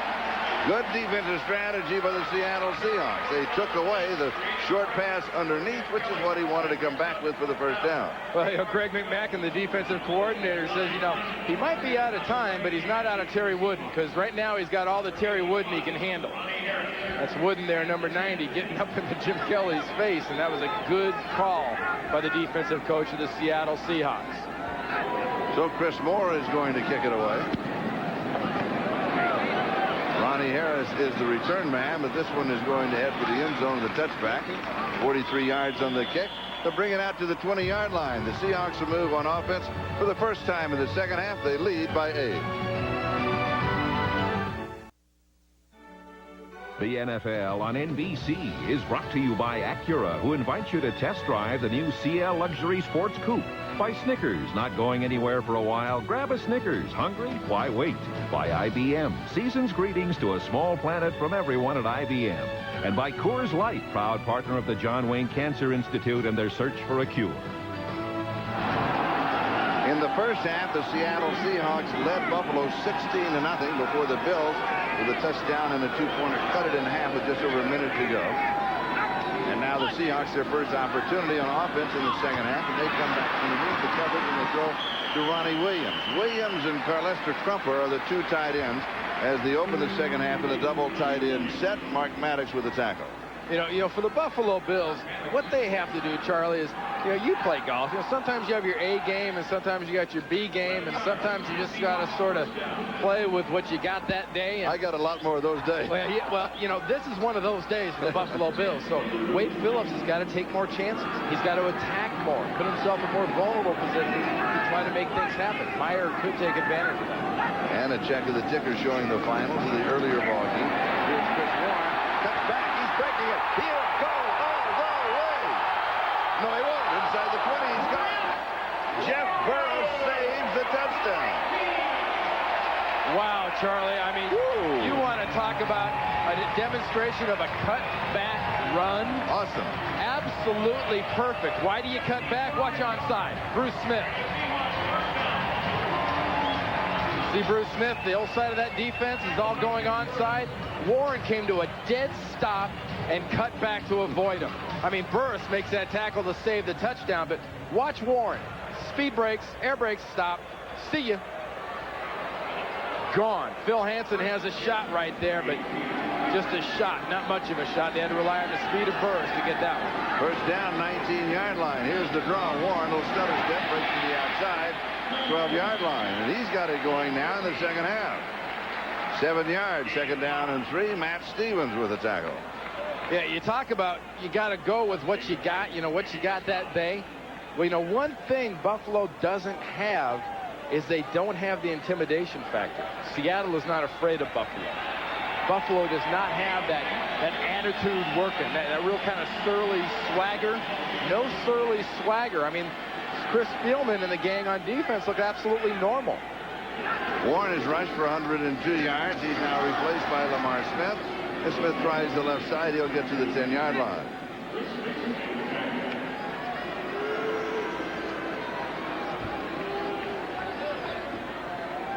I mean, that was perfect for Dennis Erickson, that run by Chris Warren. It gets them in this situation down the field. But what they need here, in this situation, 16-8, they have a lead on the Buffalo Bills. They've got to get a touchdown here. Field goals do not keep you safe. Here's the rushing defense, and today, look what thus far, we still got more than a quarter and a half to go. That's why they're not swaggers. Now they can swagger defensively a bit on that as they stop Lamar Smith. Meanwhile, a note on Chris Warren. He just set a club record, the 24th time that he has gone over the century mark rushing in a ball game for the Seattle Seahawks. They'll have to settle for the try for 3. Well, the snap has been a definite adventure today. Jason Kyle, 57, has been in there snapping, and Tootin's been getting some high heat. He's the holder. Good snap.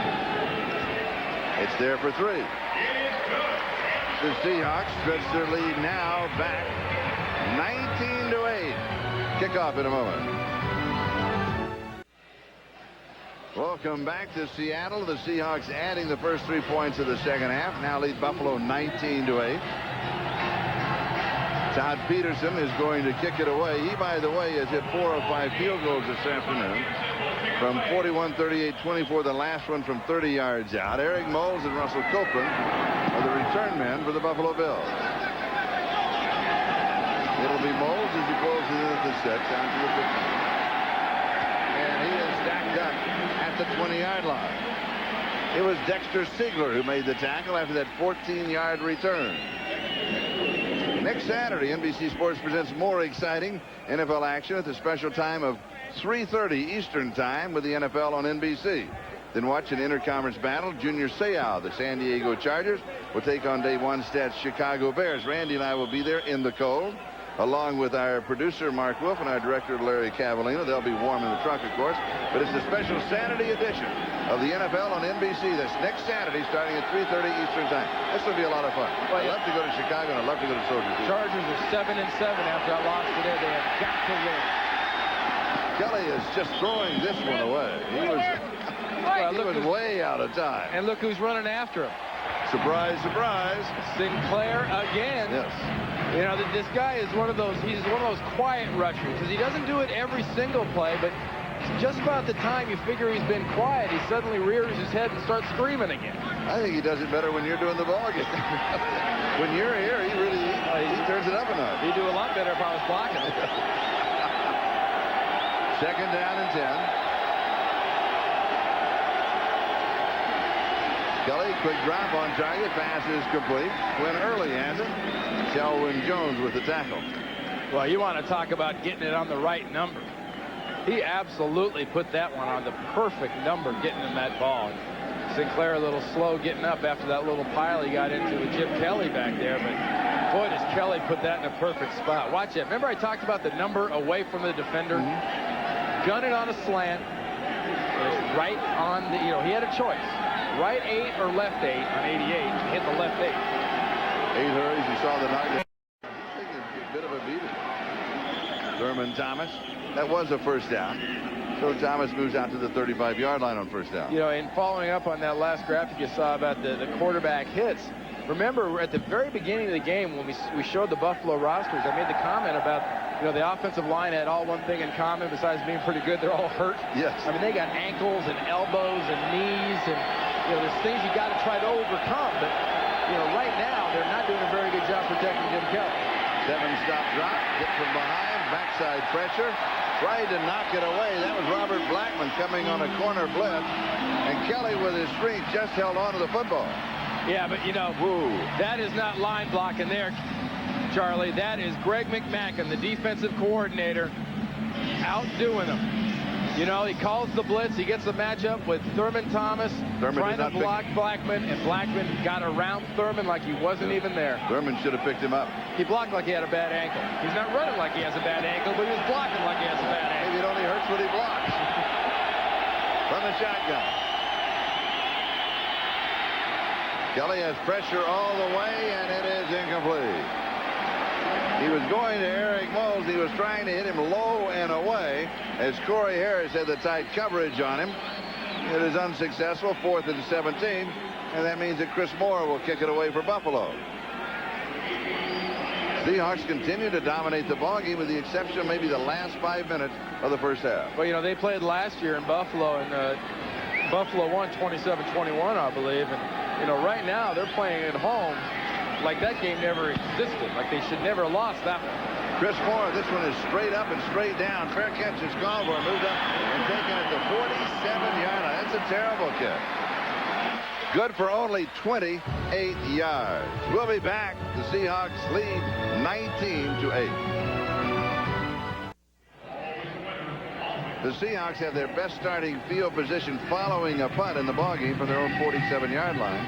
Here's the average starts for Buffalo. They're 26. From Seattle, they're 38. Well, if you're trying to get into a game right now where you're saying, okay, we're going to make this field position, I think you're playing into Dennis Erickson's hands. You know, Marv Levy's team does not quite have it today. You don't want to get into a field position game right now because they have the better punter. Rick Toomey is the better punter. He'll kill you on field. First down, 47-yard line. Here is the reverse. It's Joey Galloway as he has the corner and about 5 yards on the play. Boy, you really got to feel for Ted Washington. We watched this play. You got to keep an eye on the big guy, number 92. It's one of those frustrating things. It's kind of like being the guy on the highway that is always driving the pickup truck, and he's on the fast lane, and he has to watch that Porsche flash his lights in the back because he's going to pass you. I mean, chasing Joey Galloway there, you knew he wanted to run faster. He just couldn't get to him. I mean, even when he slowed down the cut, he couldn't get to him. Galloway now comes wide to the near side. 3 wide receivers on this set. Second down and 5. Ricky Prohl is the motion man behind the line of scrimmage. This almost intercepted. A perfect read by Kurt Schultz. He dives for it. Could not come up with it. You talk about anticipation. He's looking at Meyer. Look at Meyer staring at the receiver. He does that. Schultz makes that just dive in. That's exactly what Marv Levy's football team needs right now. If you don't have the good game going, the best way to cure the bad game is to get a turnover. They've got to get a turnover from their point of view right here. If Wade Phillips thinks turnover, that means attack and blitz. And Seattle has converted only 2 of 11 third down opportunities in the ballgame. Backside pressure goes deep, and the pattern had been cut off by Mike Pritchard. So it is incomplete. The Bills hold. It is 3 and out, and Seattle will be kicking. Rick Meyer is hurt. He came right down on his right arm by Bruce Smith coming around over the top on a blitz. Not on a blitz, on a pass rush. Watch him working right here against Atkins. He's a tough guy to cut. You got to get out of those legs. But, you know, that is a continuation thing. You saw the pile kind of come down on it. That was not a late hit by Bruce Smith. He was in the air. There's no way he could have stopped. And, you know, I guess poetic justice, he came up limping too. Here's the kick. Everybody stay away. It takes a Bills bounce. Goes to the far side. It's going to be down around the 25-yard line. So Buffalo will have the football when we come back with 5.5 time remaining, third quarter. Jim Kelly needs to rally the troops one more time. He did it at the end of the first half.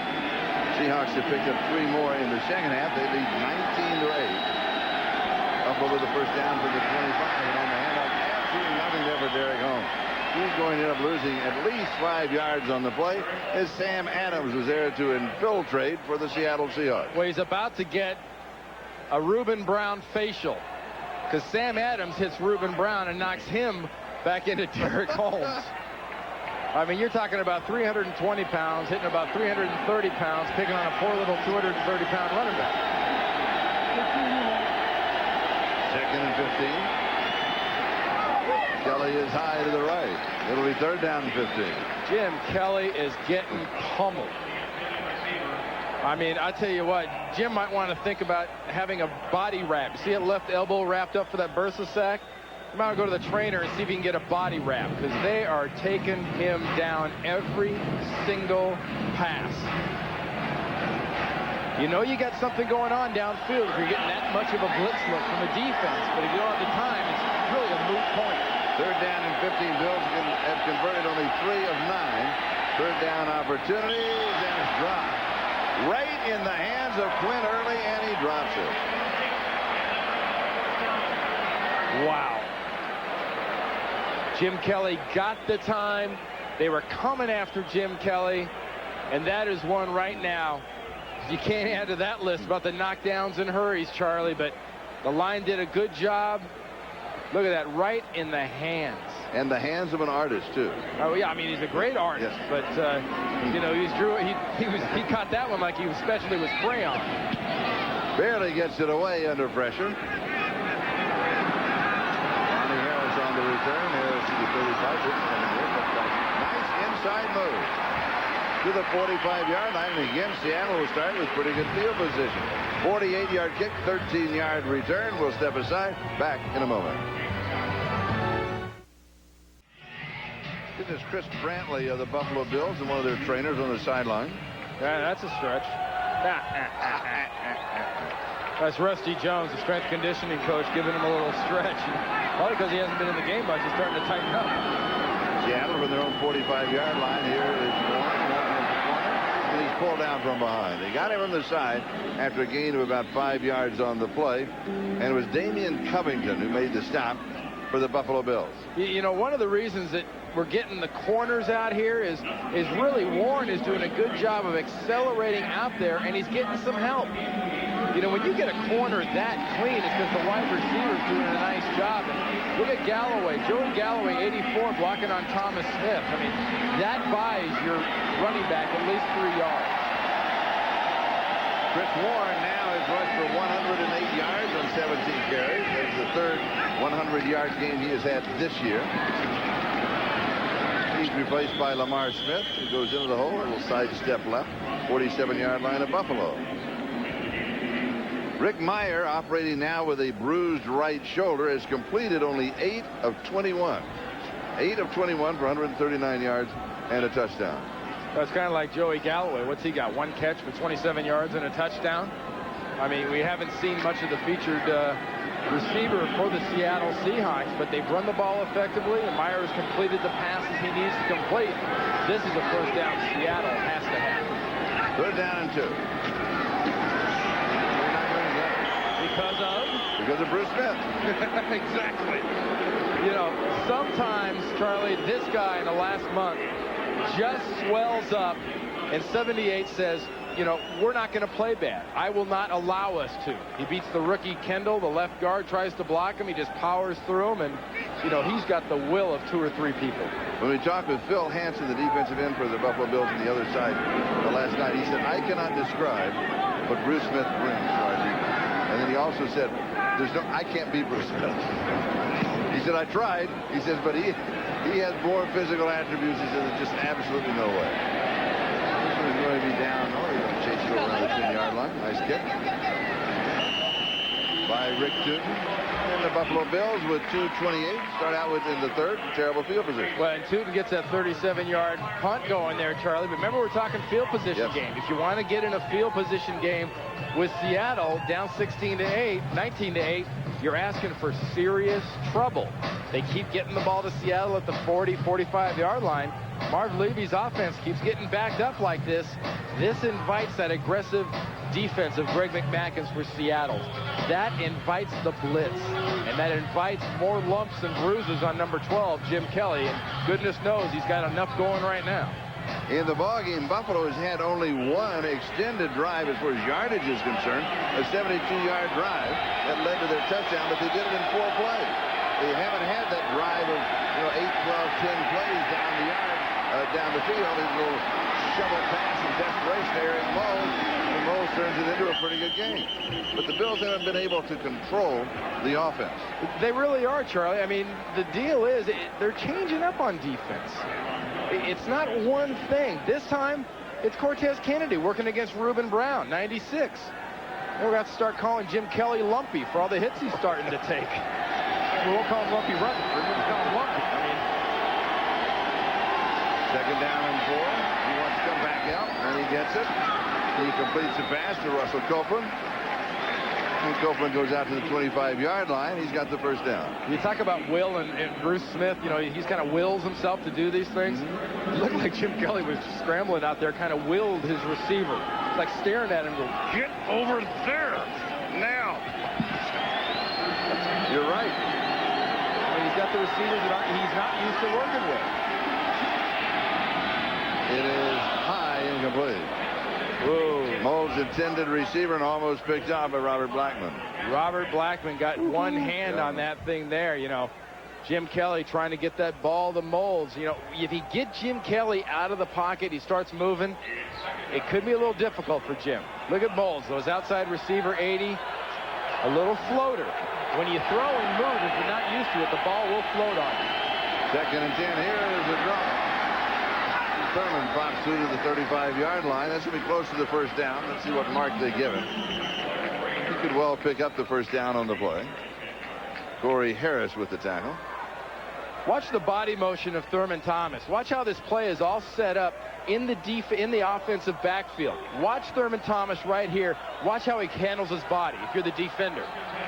He's blocking. Nope, I'm not. I'm going. That's all set up by the shoulders and the body of Thurman in the formation. And he has gone for 62 yards rushing and 14 carries in the ball. First down. A looper along the sideline, and it is incomplete. It's a nice move by Quinn Early. He came back inside in reality to see if he could get it first, and then he figured he couldn't, and he saved a possible interception. Well, did you see him look around too real quick right after that ball hit the ground? For flags. Yes. And he wasn't looking for one against the other guy. That's right. Ooh, got away with one. He put a little hook ski on the guys with the left arm there to get around him. 2nd down and 10, 35-yard line. 50 seconds time remaining, third quarter. Pass is high, they're pulled down. This is Tony Klein. So Lonnie Johnson and Tony Klein, the top 2 tight ends, have both had some receiving action in the ball game. Robert Blackman with the tackle. Clock continuing to run through the end of the third quarter. 19-8, Seattle leading. Kelly takes a deep breath. And Jim's ready to go. Deep over the middle of sliding ground. Nice play. Quinn Early. You got an offensive lineman down for Buffalo. I think it's Reuben Brown. Prior to the snap, false start. Number 86 on the offense. 5-yard penalty. That's on Tony Klein that brings it all back. That turns out to be about a 35 or 38-yard penalty in reality. That's the kind of thing that frustrates Jim, because, you know, he's got the 3rd and 6 play. Yes. That's in his playbook. That's on his wristband. That's in his head. There is no 3rd and 16 play.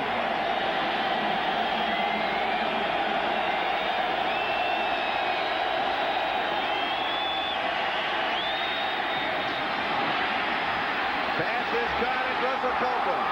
And Copeland inside the 40-yard line of the Seattle Seahawks. Darrell Williams trips him up a gain of 32 yards on the last play of the third quarter.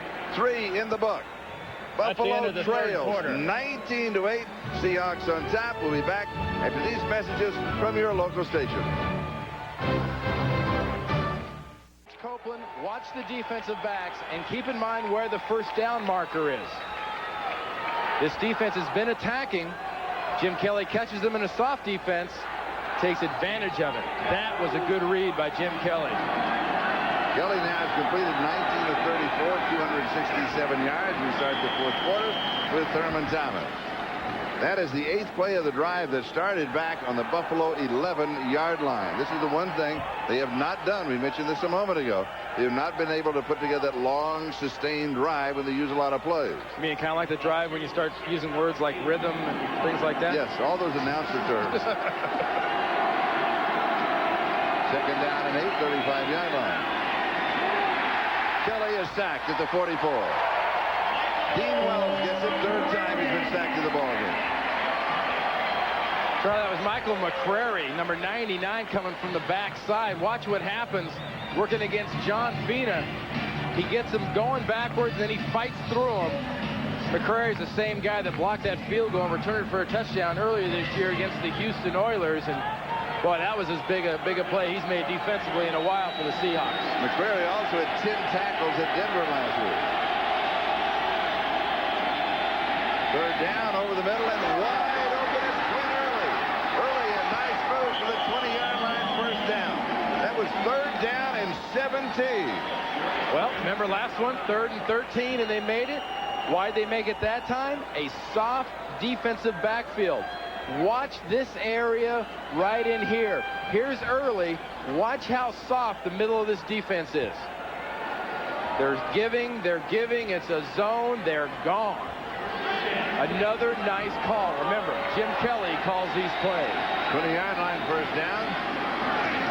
Thurman's going to fall forward for a couple of yards on the play. That's going to be it.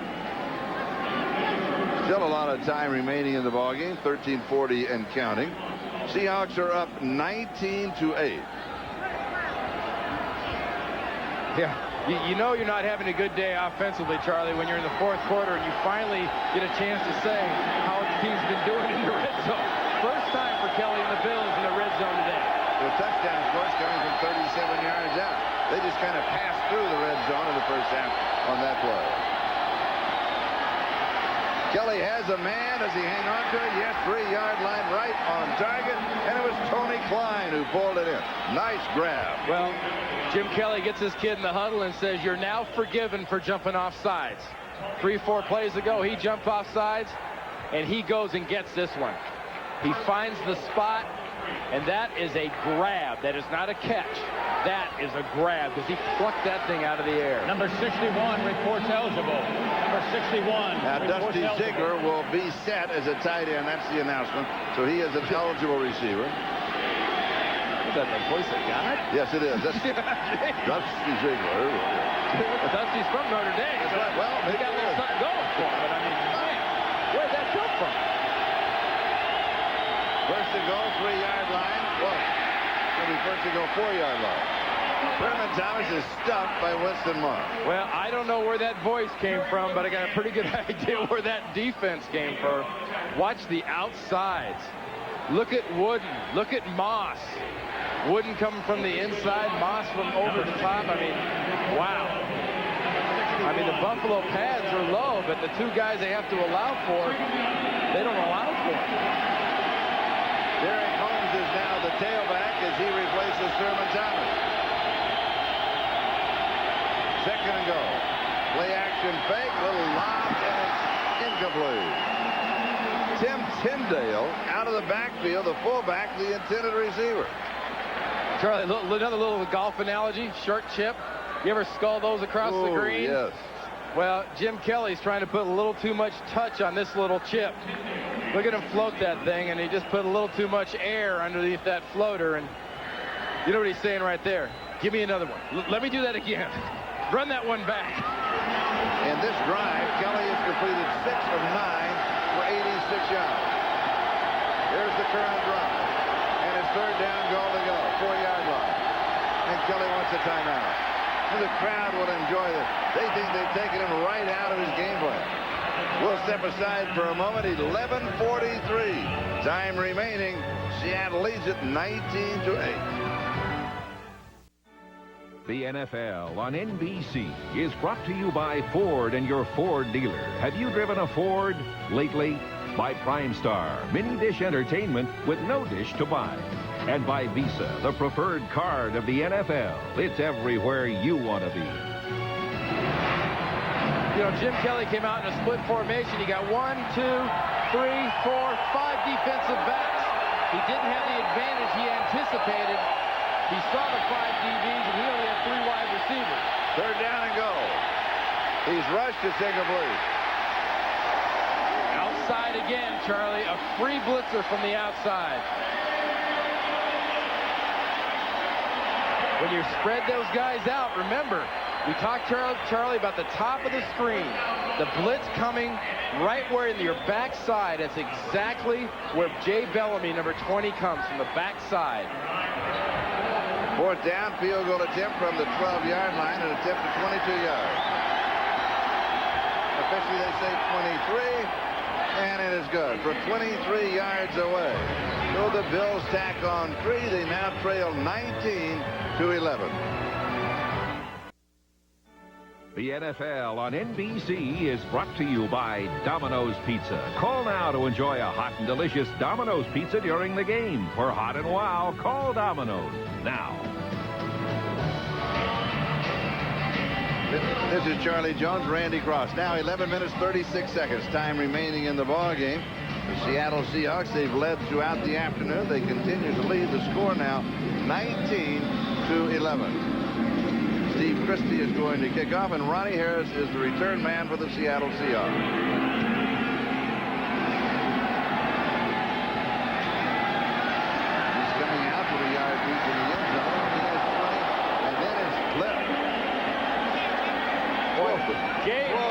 Gabe Northern just comes in there. You expect all the judges to be putting up flip cards here and telling them 9.8, 9.9, 9.8. Look, watch the blur. The blur you're going to see is number 99, Gabe Northern. He's been making big plays all year long. Blocked a punt, returned for a touchdown against Philadelphia earlier this year for the Bills, and this is called giving it up. You know, and you hear the term giving it up. Do you need an explanation? No. Do you really want to return a kick? No. Now you know why I never wanted to be in a wedge. I was in a wedge for one game against Dallas in about I think it was 1980. Walsh put a bunch of the offensive linemen in the wedge, and it took me 2 or 3 returns to figure out that those guys running down on kickoffs don't care about their body. You know, when Gabe Northern's doing that, he doesn't care about his body. And you know what? If he doesn't care about his body, how much does he care about mine? None. Yeah, I care a lot. Less than he does about yours, and they're still there. He's sitting up now. Boy, that is good news. Next Saturday, here's a program note. NBC Sports presents more exciting NFL action. A special time of 3:30 Eastern Time with the NFL on NBC. And then watch the interconference battle. Randy and I will be at Soldier Field in Chicago. Junior Seau and the San Diego Chargers, who lost today, will take on Dave Wannstedt's Chicago Bears, who won today. It's a special Saturday edition of the NFL on NBC. That's next Saturday, and we will start it all at 3:30 Eastern Time here on NBC. And that may be the happiest sign of all this afternoon, is Ronnie Harris working his way to the sideline. You always wonder when you come down right on the back of the net. Exactly. Strange thing's going to happen. You get hit like that, you don't know where you're going to come down. All you know is you will. Seattle starts at their own 25-yard line. First down, little play action. Fire by all the time in the world, goes down the field, and it is incomplete. Good coverage downfield. Ricky Prohl, the intended receiver, and Kurt Schultz had the coverage. A check of the ticker with the final scores of the earlier ball games today. Kurt Schultz, who had the coverage for the Buffalo Bills, played his collegiate ball at Eastern Washington, and his hometown is Yakima. Well, I tell you, Joey Galloway, 84 there for the Seattle Seahawks, hurt Buffalo on that first drive when he got that touchdown. And they have taken him out of the game plan so far. They are rolling to him. They're doubling him. They're going to let him beat him with everybody but him. Second down and 10. Just a moment, I'll tell you exactly how much they have taken him out of the game plan. Go to the far side. This is Chris Warren. Of course, Joey with that big play in the first quarter. Now realize that Rick Meyer in the first quarter threw for 115 yards. They took Joey away. Second quarter, he threw for 13 yards. Third quarter, he's still away. They took him for 11 yards. So all of his production with Joey Galloway leading the way was in the first period. They really shut down the passing game. Yeah, they've shut down that side. Yeah. You can almost say if 84 is on the left, he's going right because they're taking the left side out of play. Lamar Smith. And if you run left, guess who you're going at? You know, you're going at guys like, you know, Phil Hansen, and you're guaranteed from the backside to see that guy right there. You know, Jim Kelly's willing himself into this thing. Bruce Smith lines up on that side, stuffs himself a rookie guard and Pete Kendall and gets in on the tackle. I mean, they weren't going to get a first down. Bruce Smith said no. Rick Tootin now to kick it away. We're moving on the 10-minute mark. Time remaining in the ball game. Seattle leading by 8.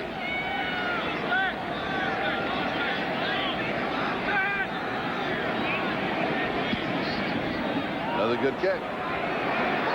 Jeff back at the 11-yard line. Nice move at the 15. Slips another tackle. He works himself pretty well on that return, doesn't he? It hardly seems worth the effort. You make 2 or 3 guys miss. What do you get? The other 8.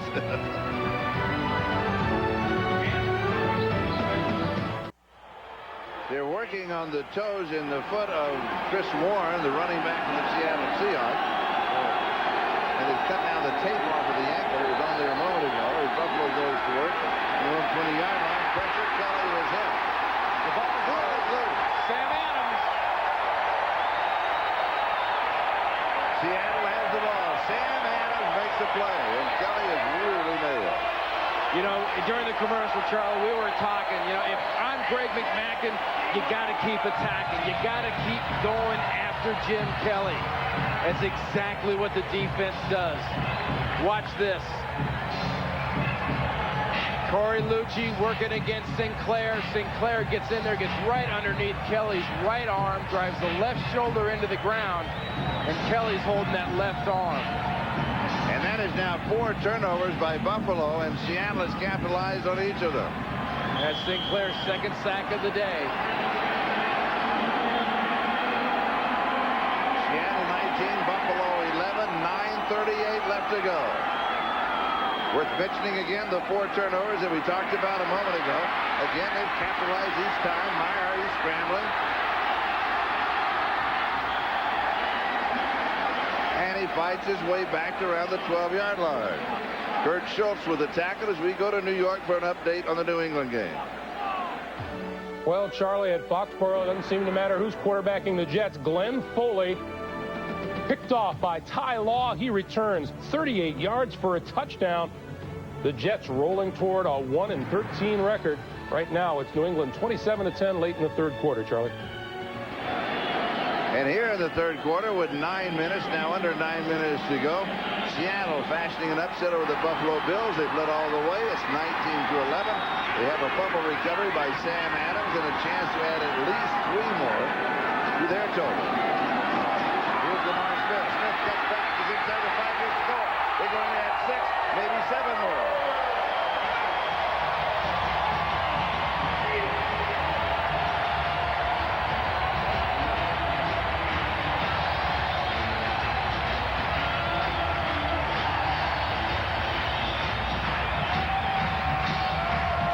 Lamar Smith, 12 yards out. And watch what happens. Another cutback opportunity. That is good, smart running. That's physical play by the offensive line. And that's a little lack of want-to by the defense, the Buffalo Bills, in a critical situation. You know, they and New England came into this game at 9-4. New England's going to go out 10-4. The extra point is up, and it is good. And the beleaguered Seattle Seahawks now leading Buffalo 26-11. They have capitalized on all 4 turnovers with either touchdowns, 2 touchdowns, and 2 field goals. 26-11, back with a kickoff. Get them over.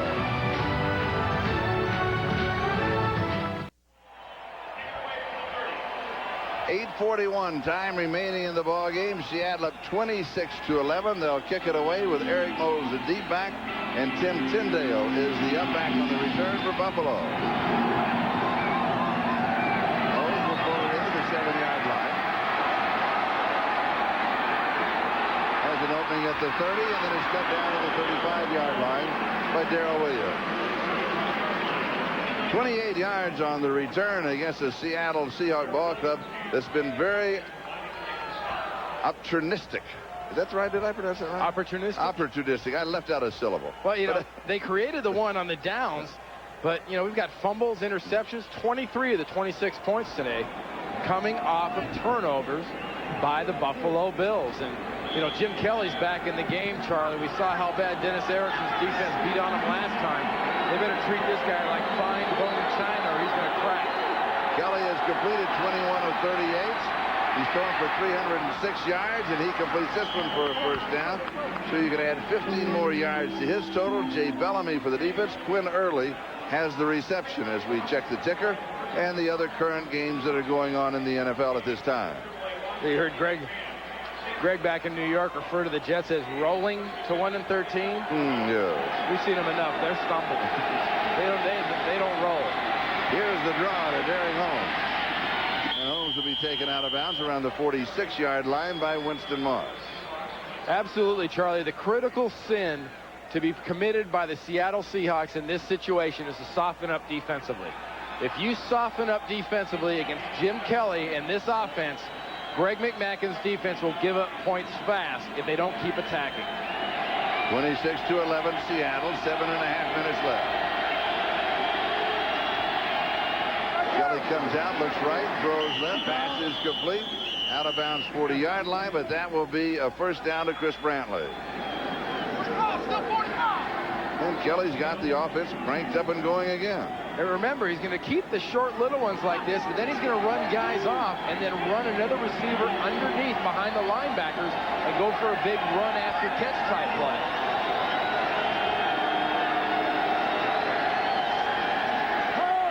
There's pressure and just gets it off. Oh, and he took a major gamble of an interception, but he pulled it off. And it was Chris Brantley who had the reception. Terry Wooden was draped over it. Well, Charlie, this is not a pass. This is a guesstimate. The 41st time he drops back to pass today, he just chunks this thing and hopes he threw it in the right direction. You saw that stat in the graphic. They're 3 and 3 when he throws more than 30 times.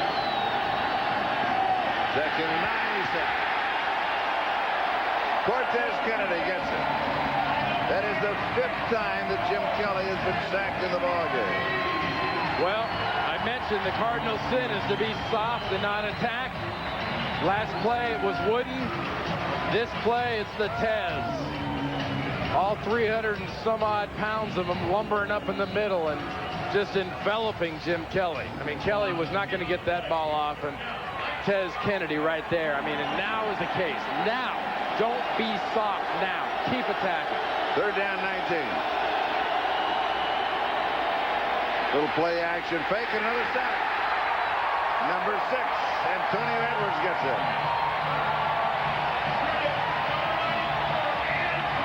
And that sack is set up by Cortez Kennedy. Watch the pressure from the left side. That's Sam Adams, 98. Makes him step up. When he steps up, Edwards is there. One more time, 98, Sam Adams.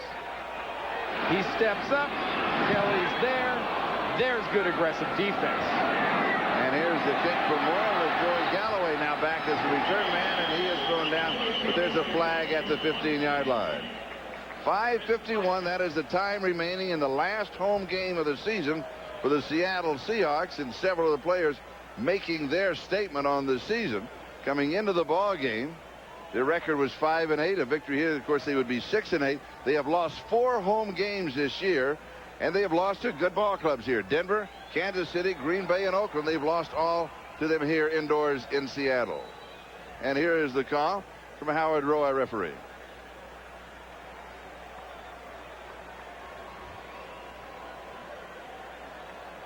I think we need to point the other way, Howard, don't we? Ineligible downfield. Now they're going to refuse. What's the call here?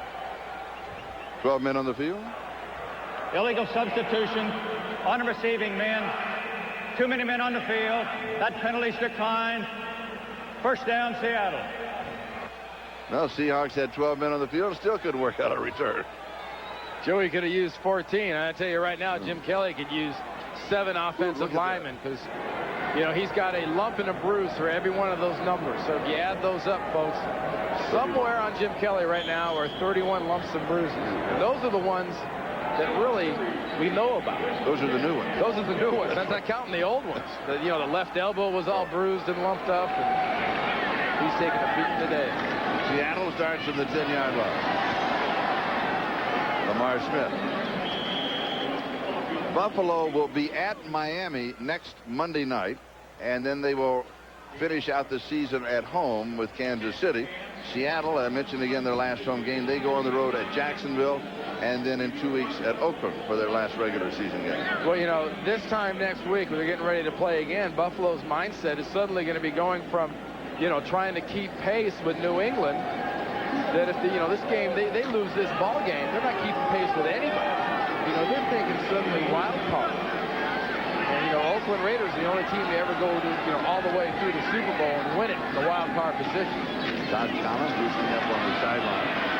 And, of course, Pittsburgh, they win today. And so they they keep a leg up on Buffalo. So it's there's still a lot of sorting out to be done between now and the end of the regular season to set out the playoff picture. It's going to be almost as confusing as the college bowl picture. Timeout. Buffalo. Buffalo stops the clock. 4 minutes, 56 seconds. Time remaining. Seahawks are up 26-11. Back in a moment.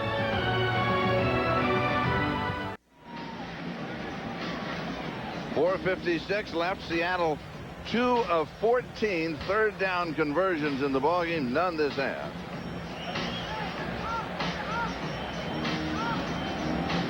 There's Phil Hansen of the defense for the Buffalo Bills. And this Bills defense has done, overall not a bad job against Rick Meyer and this Seattle offense, but they've allowed some big plays, the big runs, the big passes. It's not in their character. Here's Chris Warren to the right side, and he will come about 3 yards shy of the first down. And so Seattle is now going to kick it away. The Buffalo Bills say they want another timeout. They want to stop the clock with 4:42. That, I believe, is their last timeout. Yes, it is. The Seahawks have 3 timeouts remaining. The Bills are out of timeout. And a time to check the ticker with New England comfortably in front of the New York Jets. That's pretty much as expected. And I think the Buffalo Bills and Marv Levy are going to open up another can of quarterbacks here, too, and bring Todd Collins in. Because Jim Kelly on the sidelines got the hat on, and he's surrounded by trainers and, getting ready to get wrapped in ice right now because he has really been assaulted by this Seattle Seahawks defense today. And the young man there is going to get a chance, Todd Collins, to lead this team. What about Carolina? They continue to lead San Francisco in that ballgame.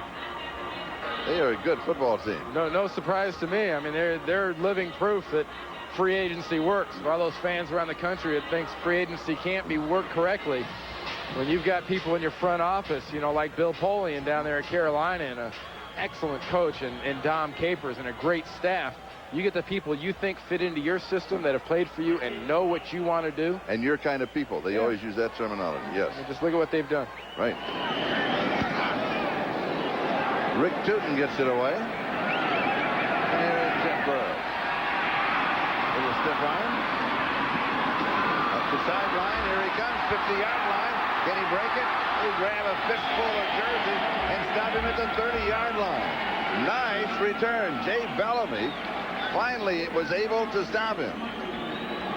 Meanwhile, a Seahawk is injured on the play, and we have time for this program note. NBC Tonight starts with Dateline, followed by all new episodes of Third Rock and Boston Common. Then is the all-star comedy movie Greedy with Phil Hartman, Jerry Burns, Michael J. Fox, and Kirk Douglas. What they'll do for money, you won't believe. That's Greedy. It's a great movie. You'll enjoy it. Tops a great night of television here on NBC. Well, I thought Greedy was the Green Bay Packers today. I guess everybody in the world billed that as a Super Bowl preview, and they were right. 100%, because it looked like most of the Super Bowls I've seen lately. Like the ones you played in, too. Yeah, I mean, that was deja vu all over again for the Denver Broncos. Yes. And also for the NFC. Right, and 2 players are injured on. Well, I tell Phillip you, Daniels and Michael Barber. The Buffalo Bills punt return team did an excellent job on that last play. That was a classic case of out-kicking your coverage. And, maybe for Jim Kelly, it's maybe a case of not protecting your quarterback. Yeah. One bag ain't going to do it. No, they need a bag about 7 feet tall full of ice he can step in. It's a full-length bag. All right, Todd Collins is now the quarterback for the Buffalo Bills when play resumes with 4 minutes and 25 seconds. That is the time remaining in the ballgame. Don't forget next Saturday to join Randy and me at Soldier Field, 3:30 Eastern Time. NFL on NBC to be followed by the San Diego Chargers and the Chicago Bears on a cold Saturday in Chicago, the way football is supposed to be played. I'm bringing so many layers of clothes that you won't believe. Well, you talk about, cold weather, and Buffalo has that last home game against Kansas City, and that's not a good sign for Buffalo fans and Jim Kelly in this offense. Look at the way he's holding that left arm with that ice bag on there. I mean, he's not real happy. He's not happy about, I think, the way he performed earlier. He's not real happy about the protection he had, and he's especially not happy about catching this kind of a break, getting that left shoulder banged up in this situation. Buffalo at the 30-yard line of Seattle, not completely out of it. Collins comes through the near side, pass is complete to Quinn Early. Well, if anybody knows about Buffalo not being out of it, Charlie, it should be you. I mean, you worked that great comeback game Frank Reich and the Bills put on the Houston Oilers. Wasn't that unreal? 4 minutes and 20 seconds. I mean, you're not exactly talking insurmountable lead here at 15 points, and this is plenty of time against a good offense. But the Buffalo Bills have not had a good offense today. Collins with pressure, and he is sacked. 7 sacks for Seattle in the ballgame. Anthony Edwards and Cortez Kennedy are going to split this one. Another deja vu all over. I mean, how many times have we seen this? Greg McMackin's defense gets the rush, makes the quarterbacks step up, and then splat. First splat's Edwards, second splat Kennedy, third splat Sinclair. Second down and 15.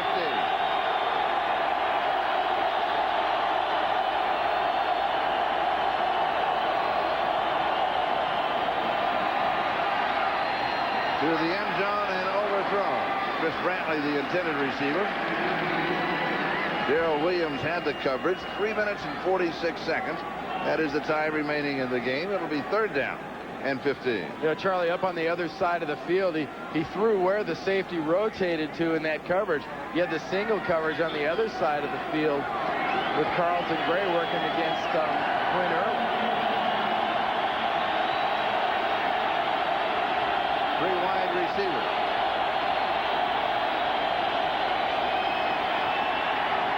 High pulled in.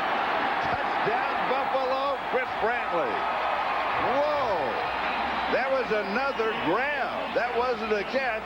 He really had to hang on to that one. 22 yards and 6 more points for Buffalo. Hey, he was going against Darrell Williams, who's been the star of this defense in the turnover department. But he throws this ball up.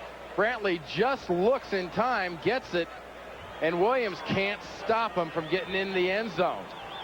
And for Chris Brantley, that is his first touchdown of the year. Well, I guess all that stretching he was getting on the sideline was worth it. It worked. And the extra point is good. And the Bills are right back in the middle of this one by a score of 26-18. With still a lot of time, 3:41 left. See, right about now, though, you got to start wondering where those timeouts are. Remember earlier, and Buffalo has no timeouts. Yeah, in that last possession, they were calling timeouts with 5-6 minutes to go in the game. And, you know, wouldn't they love to run the clock back a little bit if they knew they were going to be down in this situation like this, you know, down by 8 points. You know, they'll get the ball back here.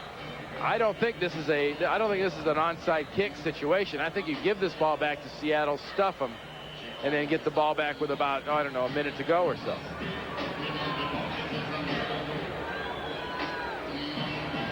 You know, Brantley got his first touchdown, spikes the ball, and now he can't quite decide what to do. No, he's waiting. His teammates aren't there. He was looking around to celebrate with them, but they weren't there. No, you see, that was being on the horns of a dilemma. So he threw the horns up. 30 yards, 4 plays, 44 seconds. He's going, Coach, I froze. So, man, you throw me the touchdown. I had my stuff all ready. That's right. I knew exactly what I was going to do, and I got that touchdown, and I froze. 26-18. Well, Seattle thinks this is an onside kick territory. They've got everybody up. Buffalo thinks it's an onside kick. Remember, it's got to go 10 yards.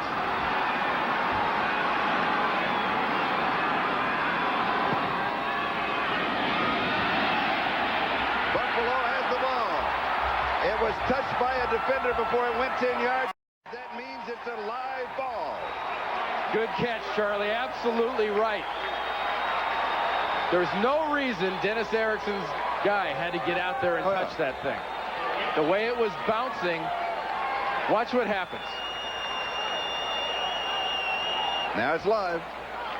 Oh, it's touched by the kicker. Crumpler gets in there and touches the ball. Watch the tight end, 87. Goes right through his hands. The ball is live, and Eric Moulds gets it. One more time. Look at that bounce.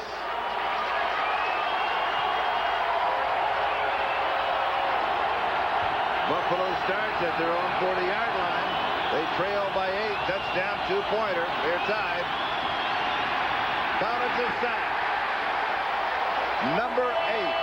8 sacks. Michael Sinclair, Charlie, number 3 on the day. Here's a reminder that following the game on most of these stations, it's Dateline Sunday, then the must-see comedies, The Third Rock from the Sun, and Boston Common, followed by the all-star comedy movie Greedy. That's tonight on NBC. Viewers on the West Coast at regularly scheduled time. Nice step-out move by Collins. Heads for the sideline. Oh, get on out. And he does. That'll stop the clock. Todd Collins making the move.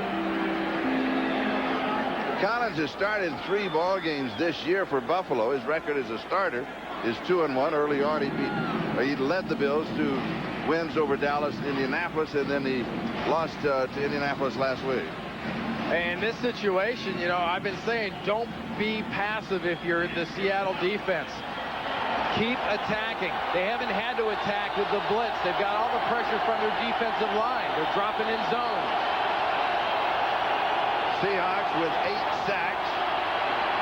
Deep over the middle. Interception. Jay Bellamy has the interception. His first of the year.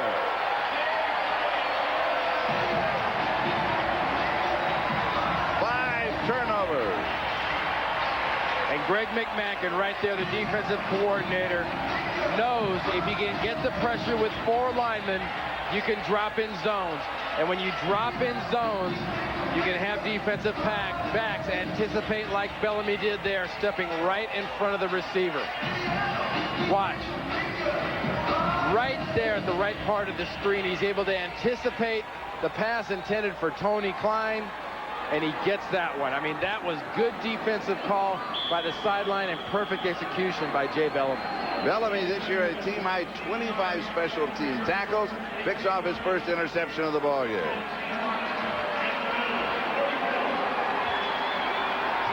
Seattle at the Buffalo 44-yard line, just over 3 minutes to go. Chris Miller getting the call. Well, I tell you what, Charlie, they've run the ball well today, and Dennis Erickson has to know, and the guys on the field have to know, that anyone that handles the ball has got to have 2 hands on it right now. I mean, if I'm the quarterback, I don't take my second hand off the ball before I hand it off. You know, they have effectively beat Buffalo with Buffalo's game plan.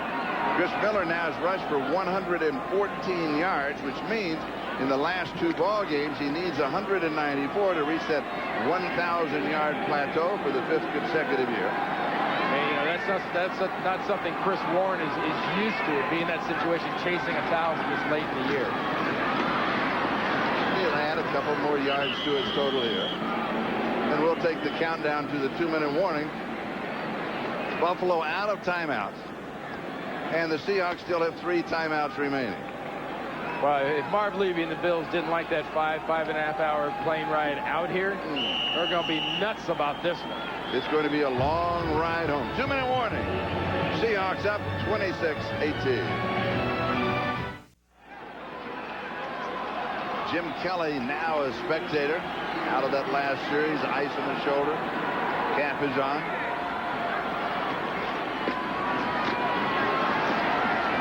Warren, maybe a yard. Clock will continue to move. It'll be 4th down. They'll let it run all the way down. Hey, if I was Marv Levy and the coaching staff for the Buffalo Bills, Charlie, I'd be extremely concerned.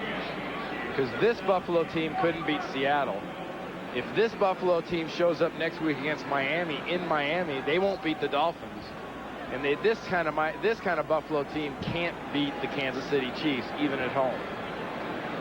They need to find some of that fire, some of that flicker they had there ever so briefly, because they've definitely lost it the last couple of weeks. 8 seconds and counting. That is the time on the play clock. They're just going to let it run all the way down, take the penalty, and then go with the snap for the punt. This will be the 9th punt in the ball game for Rick Tootin, averaging 46.8 yards. What you pointed out earlier, you get in a battle of field position, this man will kill you. And in reality, this plays into his hands because he gets a little more area to drop the ball in. Now, the Bills could care less because they're going to send 11 men after him from the line of scrimmage. They do not have a return man back. They're hoping for the block. Well, this is a one-step kick for Tootin. If he takes 2 steps, he's asking to get a block. You get the snap, you take 1 step, and you kick it. And remember, the margin is 8 points. He did a little pooch kick. He was in a hurry to get it out, and it could be down inside the 5, and it's going to be at the 1-yard line. James McKnight chased it down 43 yards on the carry. Yeah, Rick Tootin's back there saying, give me a high five. I meant to do that, guys. Yeah. You know, I really did. I meant to do that. Yeah, right. Watch. I mean, you get, this is a poodle. It's not even a full pooch. It's a poodle kick. I mean, a great job getting down the field and covering, but you know, when things are going your way and they're going right, this is the kind of things that keep happening. Dexter Stigler and James McKnight down at the 1-yard line, covering for the Seattle Seahawks. And the Bills now with 1 minute and 6 seconds. That is the time remaining, and the Seahawks defenders on the field, they're cheerleading there. 49ers are closing on Carolina with 6 minutes to go in that ballgame. Carolina leads by 6, 30-24. Collins from the end zone throws a diving grab. He's got it at the 7-yard line. Well, that buys him some room too, a little space. You know, the old get out of him, give me some space. He needed some space because that running around in that painted end zone will drive a quarterback nuts because he's not getting very good protection. Chris Brantley on the receiving end. You can see 41 seconds and counting. Time remaining. The Bills are out of timeout. Does it get to the sideline? No, it does not get to the sideline. So the clock continues on its inexorable march. Selwyn Jones bringing down Tony Klein. Inside of 30 seconds left. The clock wasn't stopped as Collins spikes the ball to the ground. The clock wasn't stopped because Klein caught the ball, landed inbounds, and skidded out of bounds. So with the spike, we now have 22 seconds time remaining. The Seattle Seahawks record with a victory here will be 6-8. And the Buffalo Bills record now will be 9-5, and their whole playoff picture really tightens up with Miami and Kansas City remaining. The last 2 games have put them in a wild card situation. They will not or cannot win the AFC East. There's no way this football team could be that type of a team. I'm really surprised with the performance of the last 2 weeks by this football team. And there is sack number 9. 9 sacks. Cortez Kennedy and Antonio Edwards get this one. It's only fitting a game should end on that kind of a play for Buffalo. They should be sacked on their last play. And the Bills may have time for one more desperation play. Again, with 4 seconds, they only trail by 8. They're not going to get it up. And that is it. The Seattle Seahawks pull off the upset as they defeat the Buffalo Bills 26-18. And we'll be back to Seattle in just a moment.